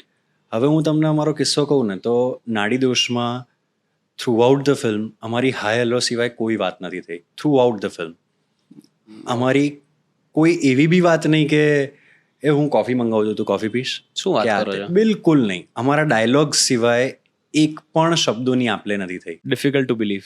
એકચ્યુઅલી. અને ઘણા દિવસો તો એવા થયા છે કે અમારા હાય હેલો બી નથી થયું. સવારે મળ્યા હોય ને ગુડ મોર્નિંગ બી ના થયું હોય, સીધા અમે ફ્લોર ઉપર મળ્યા હોય રિહર્સલ કરતા હોય તો ખાલી ડાયલોગ્સ થયા હોય. પછી એની સ્પેસમાં હોય, હું મારી સ્પેસમાં હોઉં. હું વધારે હોતો તો કેડી સર અને ડિરેક્શન ટીમ સાથે, એ મોસ્ટલી હોય મેકઅપ ટીમ સાથે કે એના ફ્રેન્ડ સાથે, સર્કલ સાથે કે આ તે. સો થ્રુ આઉટ ધ ફિલ્મ અમારી કોઈ જ વાત નથી થઈ આખા સ્કેડ્યુલ દરમિયાન. અમારી ફ્રેન્ડશિપ થઈ આફ્ટર નાડીદોષ અને after the shoot, after the dub in fact, અને એ બધું. But through out the film અમારી બિલકુલ નહીં. સો તેમ છતાં આટલી સારી કેમેસ્ટ્રી, અને એ એટલા માટે બી પોસિબલ થાય કે જ્યારે સામેવાળું એક્ટર જ્યારે સરસ રીતે પરફોર્મ કરતું હોય, જ્યારે એ પર્ટિક્યુલર સીન્સને સમજતું હોય અને એ પ્રમાણે એક એનર્જી ક્રિએટ કરતું હોય ને, ત્યારે તમારા રિએક્શન્સ બહુ શાર્પ અને ડિફાઇન્ડ થઈ જાય. અને આઈ એબ્સોલ્યુટલી ફીલ કે acting is all about reacting. કારણ કે જે ડાયલોગ્સ લખેલા છે, જે હું વેરી વેલ બોલવાનો સેડ, છું, વેરી વેલ સેડ. એ તો બધું છે જ. એ તો મને ખબર છે હું કઈ રીતે કરીશ. But the way I am going to react is surprising for me. અને કારણ કે જે લાઇન્સ, જે વાત હું કહેવા જઈ રહ્યો છું, એ મને ખબર છે, હું કોન્શિયસ છું એના વિશે. પણ તમે જે કહેશો ને એના પર હું જે રિએક્ટ કરીશ એ બહુ ઇન્સ્ટિંક્ટિવ છે. એ મારી અંદરનું કેરેક્ટર એકચ્યુઅલી બહાર લાવશે કે આ કેરેક્ટર કઈ રીતે રિએક્ટ કરે છે. સો એ જ્યારે જાનકી પરફોર્મ કરતી હોય અને એ જે એનર્જી આવે ને એમાં જે રિએક્શન આવે નેચરલી, એ બધા જ સારા એક્ટર સાથે એ જ મજા આવે કામ કરવાની. કે જ્યારે સામે સારા એક્ટર્સ હોય ને ત્યારે તમને જે એનર્જી મળી રહી છે, તો તમારા રિએક્શન્સ ને એ બધું બી બહુ પાવરફુલ થઈ જાય. Otherwise you have two figure out on your own કે હું અહીંયા શું રિએક્ટ કરીશ કે આ શું કરીશ, કારણ કે એવી એનર્જી નથી મળી રહી. So you have to graph it mechanically and then have to perform. But જો સામે આવા સરસ એક્ટર્સ હોય, સો એ આમ ટ્રીટ ટુ વર્ક એવું થઈ જાય. હું ખરેખર ઓડિયન્સને કહેવા માંગુ છું કે if anybody is watching this and they want to become N actor, આ પોડકાસ્ટ તમારા માટે માસ્ટર ક્લાસ છે. સાચે. અને તમે જે આ કીધું કે acting is all about reacting, એ વાક્ય એટલું બધું પાવરફુલ છે. ઘણી બધી વાર છે ને કોઈ એક એવો સીન ચાલતો હોય, ફોર એક્ઝામ્પલ આવારા પાગલ દીવાના કે જેવી કોઈ મૂવી હોય રાઈટ, એમાં એક સીન ચાલતો હોય, ઘણા બધા કેરેક્ટર્સ છે અને એકદમ હાઈ નોટ પર સીન ચાલે છે, but yet every character is playing there on part. હવે આપણી નજર યુઝ્યુઅલી જેનો ડાયલોગ ચાલતો હોય એના ઉપર હોય, પણ ક્યારેક ક્યારેક છે ને ખાલી એવા કેરેક્ટરને જો કે જે સ્ક્રીનમાં કોઈ એક્ટિવ રોલ પ્લે નથી કરી રહ્યો, પણ એના રિએક્શન કેવા ચાલે છે, કાં તો જે ડાયલોગ બોલે છે સામેવાળાનું રિએક્શન શું ચાલે છે. અને મોસ્ટલી ત્યાં લોકો માર ખાતા હોય છે, ત્યાં તમને ક્યારેક ક્યારેક ટેકનિકલ ફ્લોઝ દેખાય. તો it is very important part of acting right. અને ત્યારે હું ઘણીવાર વિચારું કે આની શું પ્રોસેસ હોતી હશે, લોકો આ કેવી રીતે કરતા હશે રાઈટ. તો બિલકુલ યાર. અને એ તો બહુ જ શીખવાનું છે, કારણ કે લાઈક એ રીતે છે ને મને એવું ફીલ થાય કે લુક એટ ચાર્લી ચેપ્લિન, કે એમની કોઈ પણ તમે ફિલ્મ જુઓ, એ આવું કઈ રીતે થાય. આ પરફોર્મન્સ એ પોતે લખતા હતા, એ પોતે ડિરેક્ટ કરતા હતા, એ પોતે મ્યુઝિક કરતા હતા, પ્રોડ્યુસ કરતા હતા અને એક્ટિંગ કરતા હતા, અને તેમ છતાં આટલું ગજબ પરફોર્મન્સ આવું કઈ રીતે થાય. એટલે આ શું છે એમ, આટલું બધું જ કર્યા પછી કે ન કર્યા પછી, કે જે થોડો ઘણો એક્સપિરિયન્સ મેળવ્યા પછી બી તમે આટલા આમ બાળકની જેમ ખોવાઈ જાઓ છો એ પરફોર્મન્સમાં, કે આ કઈ રીતે થઈ શકે છે. મેં એમના વિશે છે ને એક બહુ જ સરસ વાત સાંભળેલી. નસરુદ્દીન શાહ સાહેબનો ઇન્ટરવ્યૂ હતો અને એમને સામેથી પૂછ્યું કે લોકો માને છે કે તમે એકદમ પરફેક્ટ એક્ટર છો, સો તમે શું કહેશો. તો નસરુદ્દીન શાહે બહુ સરસ જવાબ આપેલો. નસીર સરે એવું કીધું કે પરફેક્ટ એક્ટર જેવું કોઈ છે નહીં. ભગવાને આ દુનિયામાં એકમાત્ર પરફેક્ટ એક્ટર મોકલ્યો હતા, જે હતા ચાર્લી ચેપ્લિન. અને એ ભગવાને બતાવવા મોકલ્યા હતા કે જુઓ એક્ટિંગમાં શું થઈ શકે છે અને તમે બધા જ શું નહીં કરી શકો. ઓ વાવ. એટલે આ કેવી વાત થઈ ગઈ એ નસરુદ્દીન શાહ જેવો માણસ બોલે. Exactly who himself I call him a perfect actor. મતલબ એમને એનો ગ્રાફ જ એ ખાલી School છે. વોઇસ થી ઉપર નીચે લઈ જાય એવું. એક્ઝેક્ટલી એ સ્કૂલ છે, એક્ટિંગની સ્કૂલ છે નસીર સાહેબ તો. અને એ જ્યારે આવું કહેતા હોય, એ જ્યારે હી લુક્સ અપ ટુ એમ, બાળક જેવું ખોવાઈ જવાય છે એમને જ્યારે જોતા હોઈએ ત્યારે. ના ખરેખર ઘણું ઘણું બધું શીખવા જેવું છે. અને આજ તો મજા છે આ ફિલ્ડની કે બિલકુલ. You can keep learning till your last project. દરિયો છે આ. દરિયો છે અને છેક સુધી શીખવાની મજા પણ આવે એવું. આજની બિલકુલ. તારીખે હવે કોઈ તમને એક્ઝામ આપવાનું કહેશે તો તમને કદાચ નહીં ગમે, કોઈ નવો હા. સબ્જેક્ટ શીખવાનું કહેશે, પણ આ એક એવો સબ્જેક્ટ છે જે શીખવાની મજા જ આવ્યા કરે. 100%. એ તો મનગમતા કોઈ પણ સબ્જેક્ટ, રાઈટ. એ મનગમતું જ્યારે કામ થતું હોય ત્યારે તો તમે જેટલા ઊંડાણમાં જઈ શકો એટલી મજા જ છે. હું તમારી ટીમ સાથે હમણાં વાત કરતો હતો તો એમણે કીધું કે Yash is probably one of the hardest working actors. Although તમને એવું ફીલ થતું હોય કે મારી માટે હાર્ડ વર્ક નથી, મને તો આ ગમે છે કરવું, એટલે મને સંઘર્ષ નથી માનતો, પણ એવા ઘણા બધા શો મસ્ટ ગો ઓન ટાઈપના મોમેન્ટ્સ થયા હોય સેટ પર. એવો એક કિસ્સો મને હમણાં તમારી ટીમે કીધો કે ફક્ત પુરુષોનું શૂટિંગ ચાલી રહ્યું હતું અને રાતની શિફ્ટ હતી અને એમાં તમને અચાનક સ્ટમક એક ચાલુ થયો અને it was very difficult for you to actually work, but yet you completed the entire shot. અને શોટ ચાલતો હોય ત્યારે વાંધો કાંઈ નથી, મતલબ દવા ખાઈને શોટ આપી દો પછી પેટ પકડીને બેસી જવું. એના વિશે થોડી વાત કરે, થોડો ડિટેલમાં કિસ્સો જણાવો. યાર એક તો એ સીનમાં એવું હતું કે હાઈ ઓન એનર્જી સીન હતો અને ફક્ત પુરુષોમાં દરેક સીન એવા નથી મારા. સો એ બહુ જ એનર્જીવાળો સીન હતો અને એ સીનમાં એવું થયું કે આગલા દિવસે મેં અને ઈશાએ કંઈક ખાધું હતું જેમાં પછી મને રિયલાઇઝ થયું, એટલે ઈશા સાથે વાત થઈને ઈશાને પણ સ્ટમક એક થયેલું, બટ લકીલી એ દિવસે ઈશાનું શૂટ નહોતું, એણે આરામ કર્યો. હવે મારું આખી રાત શૂટ હતું અને બોસ જે પેન ઉપડ્યું હતું ખતરનાક એમ. અને ત્યારે એવું થાય કે કારણ કે તમે ફિઝિકલી જો ક્યાંક તમને કંઈક અડચણ આવી રહી છે તો તમે પ્રોપરલી ફોકસ ન કરી શકો, એટલે વધારે ફ્રસ્ટ્રેટિંગ થઈ જાય સિચ્યુએશન કે યાર મારે આ કરવું છે ને આ વસ્તુ મને નડી રહી છે, હવે આ વસ્તુથી હેરાન થઈ રહ્યો છું, એટલે એ ફ્રસ્ટ્રેટિંગ થઈ જાય. બટ તમારી જોડે એવું નથી કે ચલો આજે નહીં તો કાલે, એ પોસિબિલિટી જ નથી. જે છે અત્યારે જ છે. અને ફિલ્મ જોતી વખતે કોઈ નથી ખબર કે અચ્છા આને પેટમાં દુખે છે એટલે બાપડો આવું કરી રહ્યો છે, તો કોને ખબર છે? એ તો એ જ જોવાના છે કે જે દેખાવાનું છે. સો તમારે તમારું 100% આપવું પડશે. સો ત્યારે એવી સિચ્યુએશન થઈ હતી કે મને બહુ જ દુખતું હતું, એ અનબેરેબલ હતું. અને જનરલી મને આવું નથી થતું હતું કારણ કે ડાયટ ને વર્કઆઉટ ને આ તે બધું થતું હોય એટલે તમારી બોડી ફિટ હોય તો એક એ પણ રીઝન છે કે બોડી ફિટ હોય એટલે આ બધા અડચણો તમને ન નડે તમારા કામ વખતે. સો એવું નથી થતું હતું, એટલે હું યુઝ ટુ બી નહોતો કે કઈ રીતે આને ટેકલ કરું. બટ લકીલી એ સીનની એનર્જી અને એ મારે કારણ કે ત્યારે કરવું જ હતું એ વસ્તુ, એ મને મોટિવેટ કર્યો અને સીનમાં એ પર્ટિક્યુલરલી દેખાયું નહીં, પણ હા જેવું કટ થાય એટલે હું પકડીને ત્યાં જ હું નીચે બેઠો હતો જમીન ઉપર, ધૂળવાળી જગ્યા હતી, તેલ લગાવવા ગયો હું ત્યાં જ સૂઈ જતો હતો. ડિનર બ્રેક પડ્યો એટલે મેં કંઈ ખાધું નહીં. મને યાદ છે મારા એમિલ કરીને અમારા કોસ્ટ્યુમ ડિઝાઇનર હતા, એણે મને ગાડીમાં બેસાડ્યું, એસી ચાલુ કર્યું અને બાપડો આમ સાચવવાનો ટ્રાય કરતો હતો.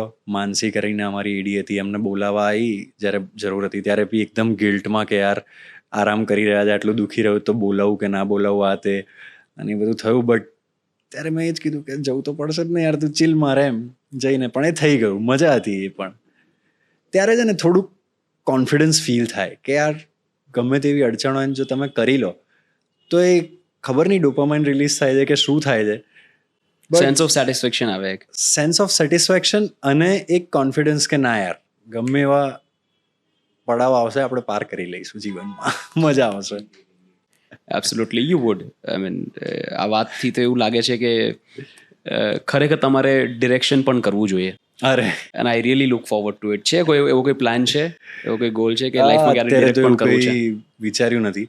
બટ તમને એક વાત કહું, ફિલ્મમાં જે કોઈ પણ આવતા હોય ને, I feel that's what I feel, કારણ કે ડિરેક્ટર્સ મીડિયમ છે તો અલ્ટિમેટ ગોલ તો ડિરેક્શનનો હોય જ કે મારે મારી વાર્તા કહેવી છે, મારી રીતે એક વાર્તા કહેવી છે. મેં એબ્સોલ્યુટલી અત્યારે કંઈ એવું વિચાર્યું નથી કે આ તે, પણ મને બી મારી વાર્તા કહેવાનો એક ચાન્સ મળે તો ભલે મારી રીતે, એ સાચી રીત હોય ખોટી રીત હોય જે પણ હોય, પણ મારે મારી રીતે વાર્તા કહેવી છે. ઇનફેક્ટ હું ને હર્ષિલ જ્યારે મેં તમને કીધું એ પ્રમાણે સ્કૂલ બંક કરીને ફિલ્મ્સ બનાવતા, શોર્ટ ફિલ્મ્સ બનાવતા, ત્યારે મેં એક શોર્ટ ફિલ્મ ડિરેક્ટ પણ કરી હતી જે હર્ષિલે એડિટ કરી હતી ને એવું બધું હતું. તો યા એ બધું તો થોડું ઘણું ચાલ્યા કરે, બટ અત્યારે મેઇન ફોકસ તો એક્ટિંગ પર જ છે. How were you as a student, as a kid? Very weak. Okay, sorry, I changed my question. Not as a student, but as a kid. As a kid, મારું childhood I feel best childhood રહ્યું છે. Because મેં જે કીધું કે મારા mummy પપ્પાએ જે મને સપોર્ટ આપ્યો છે. હું જ્યારે પહેલી વખત સ્કૂલ બંક કરીને પકડાયો ને, અને પ્રિન્સિપલે મારા પપ્પાને બોલાયા અને કીધું કે ભાઈ આ રીતે સ્કૂલ બંક કરીને પિક્ચર જોવા જતો રહેલો, આ પિક્ચર જોઈ છે અને આવું આવું છે, તમે લઈ જાઓ અને કરો જે કરવું હોય આ તે. પપ્પા ઘરે આવ્યા. પપ્પા બી મારા બહુ શાંત માણસ છે, હું એમને ડેડ કહું છું, બહુ શાંત માણસ છે. એ ઘરે આવ્યા અને હું એકદમ કોન્શિયસ હતો, આમ નીચે જોયેલો હતો અને મને એવું હતું કે બોસ આજે ગયો, હું પથારી ફરી જવાની, વાટ લાગી જવાની છે. અને ઘરે બેઠા, મમ્મી બી બેઠી છે, મમ્મી બી મને આમ જોઈ રહી છે, શાંતિનો માહોલ છે, એકદમ સિરિયસ ગંભીર. પપ્પા એટલું જ આમ બોલ્યા, મોટો થઈ ગયો એમ કરીને જતા રહ્યા. Right. સો એ વસ્તુઓ કેટલું બર્ડનલેસ, આમ બર્ડન ફ્રી રાખે તમને. મને અત્યારે સમજાય છે. ત્યારે તો એવું હતું કે બચી ગયો, ડેડીએ કંઈ કર્યું નહીં, એટલું જ હતું ત્યારે તો મગજમાં. બટ અત્યારે મને ફીલ થાય છે કે એવી નાની નાની નાની મુમેન્ટ્સ છે, એ મારા માટે એટલું બધું, મને ક્યારેય ટેન્શનમાં નથી રાખ્યો, મને ક્યારેય બર્ડનમાં નથી રાખ્યો કે યાર ઘરે ખબર પડશે. મારું ઘરનું એન્વાયરમેન્ટ છે ને જયભાઈ, બહુ ફ્રેન્ડલી છે. લાઈક એમને મારા વિશે બધી જ ખબર છે, બધી જ. સારા કામો, કાળા કામો, દરેક કામો મારા ઘરે ખબર છે. મારા ફ્રેન્ડ્સને કે મારા એકદમ ઇનર સર્કલને જેટલી વાતો ખબર હશે ને, એટલી જ મારા ઘરે મારા મમ્મી પપ્પાને ખબર હશે. એવું બોન્ડ. એટલે બહુ જ અદ્ભુત ચાઇલ્ડહુડ રહ્યું છે એના લીધે. મને ઘણા ટાઈમ સુધી, એટલે ખાસ્સા વર્ષો સુધી રોજ રાત્રે રિચ્યુઅલ હતું કે મારા ડેડ મને વાર્તા કહીને સુવડાવે. અને એ વાર્તાઓ મને સાંભળવી, he is a greatest story teller I have known. My father, he reads a lot, અને એ બહુ જ વાંચે, અને જે રીતે વાર્તા કહે છે ને બોસ, એ સિચ્યુએશનને જે બનાવે, જે ઊભી, એ નોર્મલી બી વાત કરતા હોય ને તો બી આમ તમને એવું ફીલ, તમે એંગેજ જ થઈ જાઓ. એ એટલી સારી રીતે વાર્તા કહે છે. મે બી એ વસ્તુના લીધે છે ને હું સ્ક્રિપ્ટ સાંભળતા શીખ્યો છું કે શું એ સિચ્યુએશનને ડિરેક્ટર બનાવી શકે છે, એના ઇમોશન્સ પહોંચાડી શકે છે. જો એ મને કહેવામાં પહોંચાડી શકે તો એ બનાવવામાં પણ પહોંચાડશે જ. એટલીસ્ટ હિલ ટ્રાય કે આ ઇમોશન બહાર આવે. તો એ બધી વસ્તુઓ બહુ હેલ્પ કરી રહી છે મને અત્યારે. હું જ્યારે વાર્તા સાંભળતો તો એ પર્ટિક્યુલર કેરેક્ટર બનીને વાર્તા સાંભળતો. ત્યારે તો મને ખબર બી નહોતી કે મારે એક્ટર બનવું છે, કે એક્ટર શું હોય, કે કોઈ પણ શું હોય. એટલો નાનો હતો હું. પણ એ પર્ટિક્યુલર કેરેક્ટર બનીને હું વાર્તા સાંભળું, અને પછી બીજા દિવસે જ્યાં સુધી રાત્રે બીજી વાર્તા ના કહે ત્યાં સુધી એ કેરેક્ટર બનીને હું આમ ઘરમાં બધું કરું, આમ રમું એ કેરેક્ટર બનીને. હું એકલો જનરલી રમતો, બાળપણમાં મારા એટલા બધા ફ્રેન્ડ્સ નહોતા, તો એ કેરેક્ટર બનીને રમું. કાચમાં જોઈને હું મારી જોડે એ કેરેક્ટર બનીને વાતો ચીતો કરું, ગાંડ પણ બધું. બટ એ મજા હતી યાર. એટલે best childhood, best. But these are the formative years. આ જ એવા વર્ષો છે જે તમને એઝ અ પ્રોફેશનલ કે એઝ અ પર્સન ખરેખર ફોર્મ કરે. એક્ઝેક્ટલી, ઘડે છે તમને. અને મને હવે આ બધું અત્યારે સમજાય છે કે એ બધું કેટલું હેલ્પફુલ થઈ રહ્યું છે મને અત્યારે. એટલે થેન્કફુલ કે આટલા સારા પેરેન્ટ્સ, આટલા સારા ઘરવાળા મને મળ્યા કે જેના લીધે હું આજે આટલો સક્ષમ થઈ શક્યો. What are your favourite characters કે જે લેન્ડમાર્ક કેરેક્ટર્સ થઈ ગયા હોય એન્ડ યુ રિયલી વિશ કે આવું કોઈ કેરેક્ટર મને મળે તો મજા આવી જાય? You mention Scarface one. બીજા એવા કયા કયા કેરેક્ટર્સ છે? યાર આ તો આખો નિબંધ થશે, બટ અત્યારે જે મને ઇન્સ્ટન્ટલી યાદ આવે છે રોકસ્ટાર. શું કેરેક્ટર છે યાર. મને ક્યારે છે ને એવું ન થાય કે આ કેરેક્ટર મને મળે કે આવું કંઈક, કારણ કે એ જે થઈ ગયું છે એ નોબડી કેન રિપ્લેસ ઇટ. અને કરવું પણ ના જોઈએ. અને કરવું પણ ના જોઈએ. રાઈટ. સો પણ એ જોઈને હું આમ હબક થઈ જાઉં કે ઓ બાપરે. લાઈક તુંબાડ, મને એટલી બધી ગમી હતી એ ફિલ્મ કે આવી વાર્તા કેવી, કેટલી સરસ રીતે કીધી છે, કેટલું સરસ પાત્ર છે. એમાં જે પેલો સીન તમને યાદ હોય તો એ જ્યારે એના છોકરાને પહેલી વખત ત્યાં લઈ જાય છે રાઈટ. ગુફા પાસે, અને એને પ્રિપેર કરતો હોય છે કે કંઈ પણ થઈ જાય ડરવાનું નથી આ તે. અને ગાડીનો એકદમ આમ વાઇડ શોટ ચાલી રહ્યો છે અને કે કંઈ પણ થઈ જાય ડરવાનું નથી. અને પેલો છોકરો કે ના ના નહીં ડરું, અને અચાનક આમ જોરથી એને ડરાવે છે અને પેલો થોડો ડરી જાય છે. એ જે ઇમોશન છે, યસ, પાત્ર શું ફીલ કરતું હશે ત્યારે, કેવી Right. માનસિકતા હશે કે એના છોકરાને આ રીતે પ્રિપેર કરી. Right, wonderful Mind-blowing, characters. તો આ બધા કેરેક્ટર મને આમ હબક થઈ જવું કે અરે યાર આ શું છે. Right. મારી આંખે આંસુ આવી જાય. હું હજી બી ફિલ્મ્સ જોતી વખતે છે ને મને બહુ રડવું આવે યાર.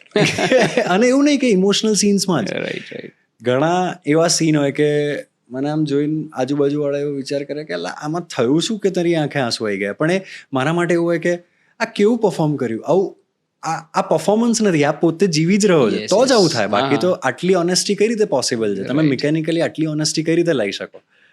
સો ત્યારે આમાં આંખે આંસુ આવી જાય કે યાર આ right. That's your appreciation. Exactly કોઈના આર્ટ માટે એપ્રિસિએશન, કોઈ આવું વિચારી શક્યું, કોઈ આવું પરફોર્મ કરી શક્યું, એના એપ્રિસિએશનમાં આંસુ નીકળે છે. ટ્રુ યાર. રાઈટ. એટલે આવું તો બહુ બધા કેરેક્ટર્સ છે. હા, હું કહેતો જ રહીશ, આના પર તો ચાલ્યા જ કરશે. રાઈટ. તમે તમારી પોતાની મૂવીઝ જોવો છો? જૂની મૂવીઝ કે ક્યારેક ફ્રી છું સન્ડેના લેટ્સ પુટ અપ નાડી દોસ્ત, લેટ્સ પુટ અપ છેલ્લો દિવસ, ના કે ના ના નહીં? ના ના જરાય નહીં. કેમ? યાર એટલે કેવું થાય કે જેમ કે નાડીદોષ વખતે એ સમયે મેં પૂરેપૂરો એવો ટ્રાય કરેલો કે મારું 100% હું આપી દઉં, રાઈટ. બટ નાડીદોષનું શૂટ પત્તાની સાથે જ એટલે ડે બાય ડે તમે ગ્રો કરો as a person, as an actor, as a human being. દરેક રીતે તમારા વિચારો, જેમ કે આજે હું આ પોડકાસ્ટથી નીકળીને જ અનકોન્શિયસલી બી એટલું બધું નવું શીખ્યો હોઈશ કે કારણ કે હું આટલી બધી વાત જનરલી નથી કરતો, તો કંઈક તો મારામાં અંદર ખુલ્યું હશે ને, કંઈક તો પરિવર્તન આવ્યું હશે. તો અહીંયા 2 કલાક પહેલાં હું આવ્યો અને 2 કલાક પછી જ્યારે ઘરે જઈશ તો ત્યારે જ કંઈક બદલાવ થઈ ગયો હશે. તો હવે નાડીદોષ કર્યા પછી અત્યારે જોઉં તો મને એવું થાય કે યાર કેમ મેં આવું કર્યું, કે રાડો જ થયા પછી, કે ઇવન ફક્ત પુરુષો માટે લેટેસ્ટમાં શૂટ પૂરું કર્યું છે. લાઈક એમાં દરેક સીન એવા હશે કે અત્યારની શીખ જે મારામાં છે એ પ્રમાણે મેં મારું બેસ્ટ આપવાનો ટ્રાય કર્યો હશે. બટ હું એને રિલીઝ વખતે જોઈશ એ પીરિયડમાં હું થોડો જે ગ્રો થયો હોઈશ તો મને બીજી 5 ભૂલો દેખાશે કે યાર આ વસ્તુને મેં આ રીતે કરી શકી હોત, કે આ વસ્તુનો આવો અપ્રોચ બી રાખી શક્યો હતો, કેમ મેં ના કર્યું. બટ એ સેટિસ્ફેક્શન એ ક્યારે નહીં જ મળે, કારણ કે હું ડે બાય ડે કદાચ ગ્રોથ, અને કદાચ એ સેટિસ્ફેક્શન મળી ગયું ને તો હું ગભરાઈ જઈશ કે યાર શું હું શીખી નથી રહ્યો, શું હું આગળ નથી વધી રહ્યો, શું હું સ્ટક થઈ ગયો છું. સો હવે જ્યારે જૂની ફિલ્મ જોવાની આવે ને તો હું થોડો કોન્શિયસ થઈ જાઉં, એટલે હું નથી જોતો. નો ઇટ્સ વેરી અનસેટલિંગ. ઇવન હું પણ મારા જૂના પોડકાસ્ટ જોઉં ને તો સેમ આ જ ફિલિંગ આવે કે યાર આ કેવો સવાલ પૂછી નાખ્યો, યાર આ વાત કરવાની જ નહોતી, આ વાત અહીંયા નહોતી કરવાની. એક્ઝેક્ટલી. એન્ડ ઇટ્સ વેરી અનસેટલિંગ કે યાર મે બી આ જ પોડકાસ્ટ જોઈને તમને વર્ષ કે 1.5 વર્ષ પછી એવું થશે કે અરે આવું કંઈક થઈ શક્યું હોત. બટ આજ પ્રમાણે તો તમારી પ્રમાણે તમે તમારું બેસ્ટ જ આપ્યું છે. So you have two let it go. અને થવું જ જોઈએ, આઈ ફીલ. અને આઈ એમ બ્લેસ્ડ કે મારી આજુબાજુ કંપની પણ એવી છે, જેમ કે કેડી સર છે, કે વૈશલ સર છે, કે આ બધા લોકો છે ને મને કોન્સ્ટન્ટલી પુશ કરી રહ્યા છે મારી જાતને વધારે મારા એક્ટર તરીકે સ્ટ્રોંગ બનાવવા, કે મારી એઝ અ પર્સન મને સ્ટ્રોંગ બનાવવા, મારું નોલેજ ખોલી રહ્યા છે. આ લોકો એવી ફિલ્મ્સ જોઈ રહ્યા છે, રેકમેન્ડ કરી રહ્યા છે, એવી વાર્તાને એવા અપ્રોચ સાથે જોઈ રહ્યા છે. તો હું બહુ લકી છું કે મારી આજુબાજુ પણ એવા જ લોકો છે કે જે કોન્સ્ટન્ટલી ગ્રો થઈ રહ્યા છે, અને એ વસ્તુ બહુ મોટિવેટ કર્યા કરે ને પ્રોગ્રેસિવ રાખે છે as a person. What's next for you? હવે નેક્સ્ટ શું કરવું છે? અત્યારે હું એક બહુ ઇન્ટરેસ્ટિંગ પ્રોજેક્ટ પર કામ કરી રહ્યો છું. સો અત્યારે બહુ કંઈ કહેવાયું છે નહીં, બટ એના ઉપર જ ફોકસ છે યાર આ 5 મહિના ડિસેમ્બર સુધી.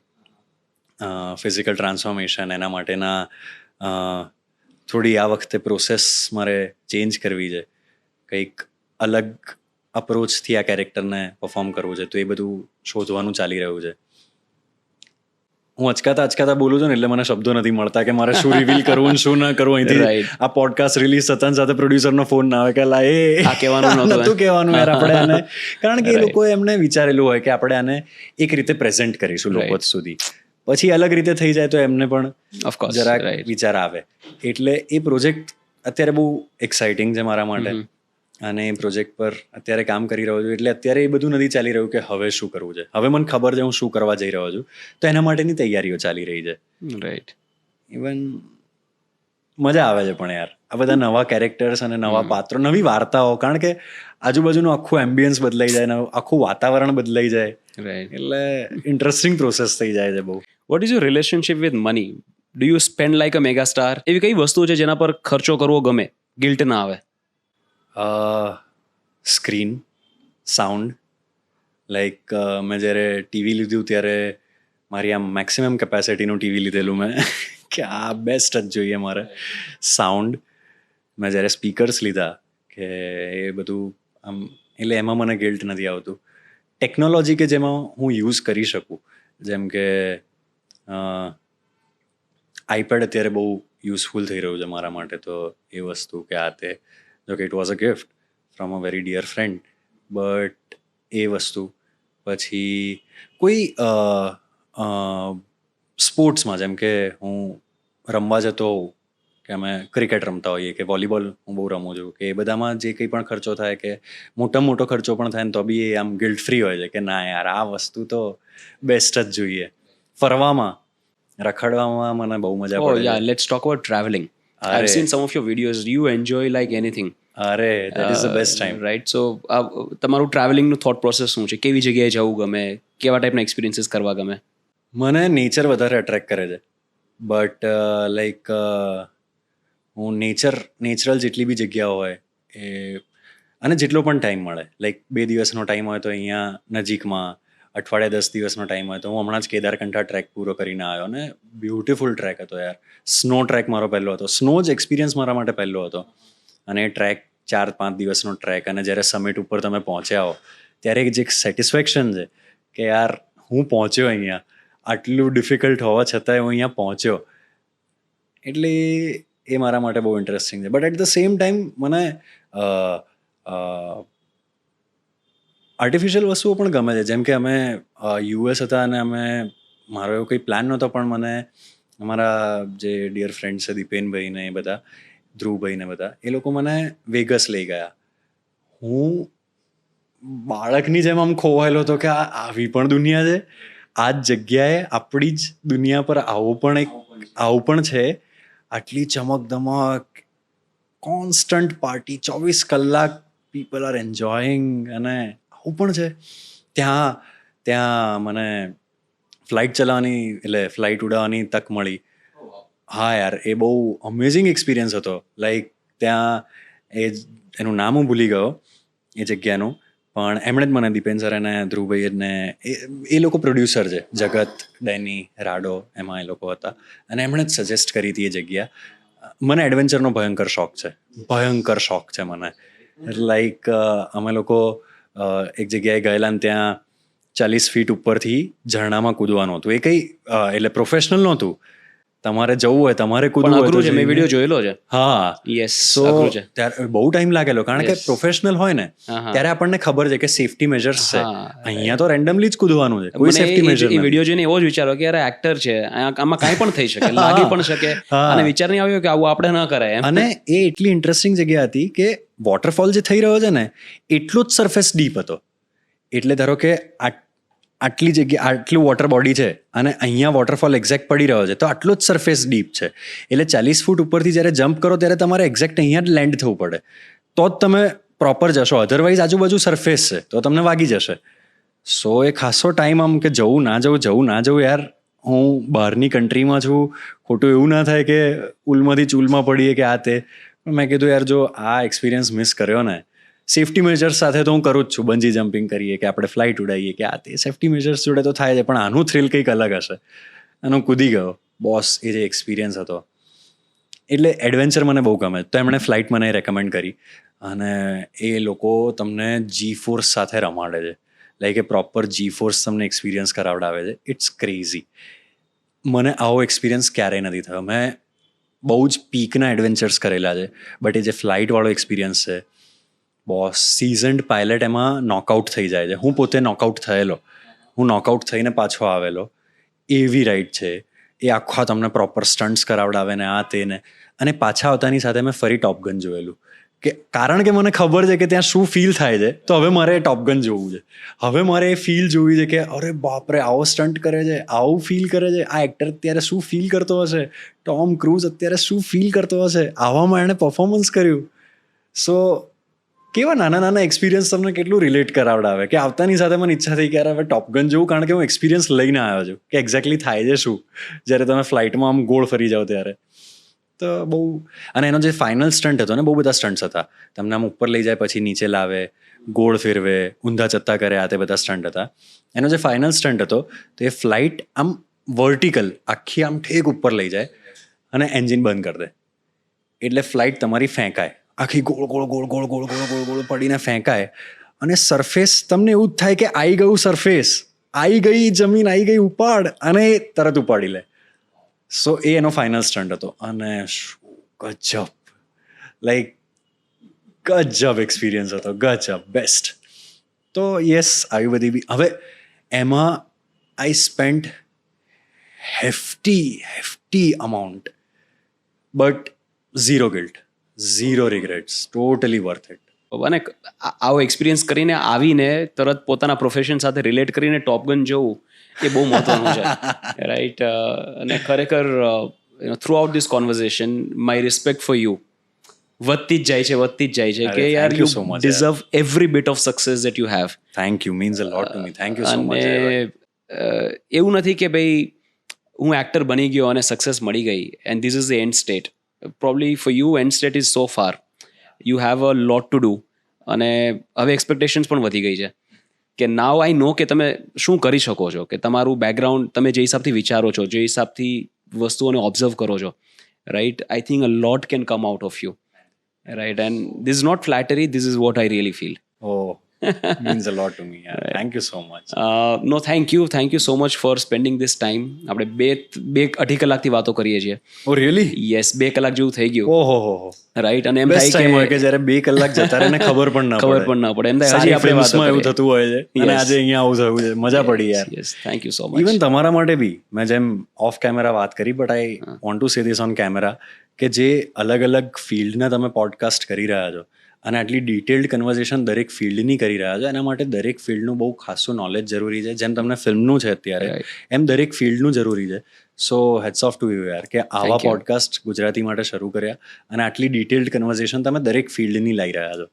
અમેઝિંગ યાર, huge respect. Thank you so much. તમારા બધાનો સપોર્ટ છે બિલકુલ, અને હજી આપતા રહેજો. Always. I really wish to have another podcast with you, may be on some other subject. બિલકુલ યાર, 100%. પણ ખરેખર આ વાત કરીને બહુ મજા આવી. થેન્ક યુ મજા સો મચ પડી. For thank spending you so time with much. Thank you.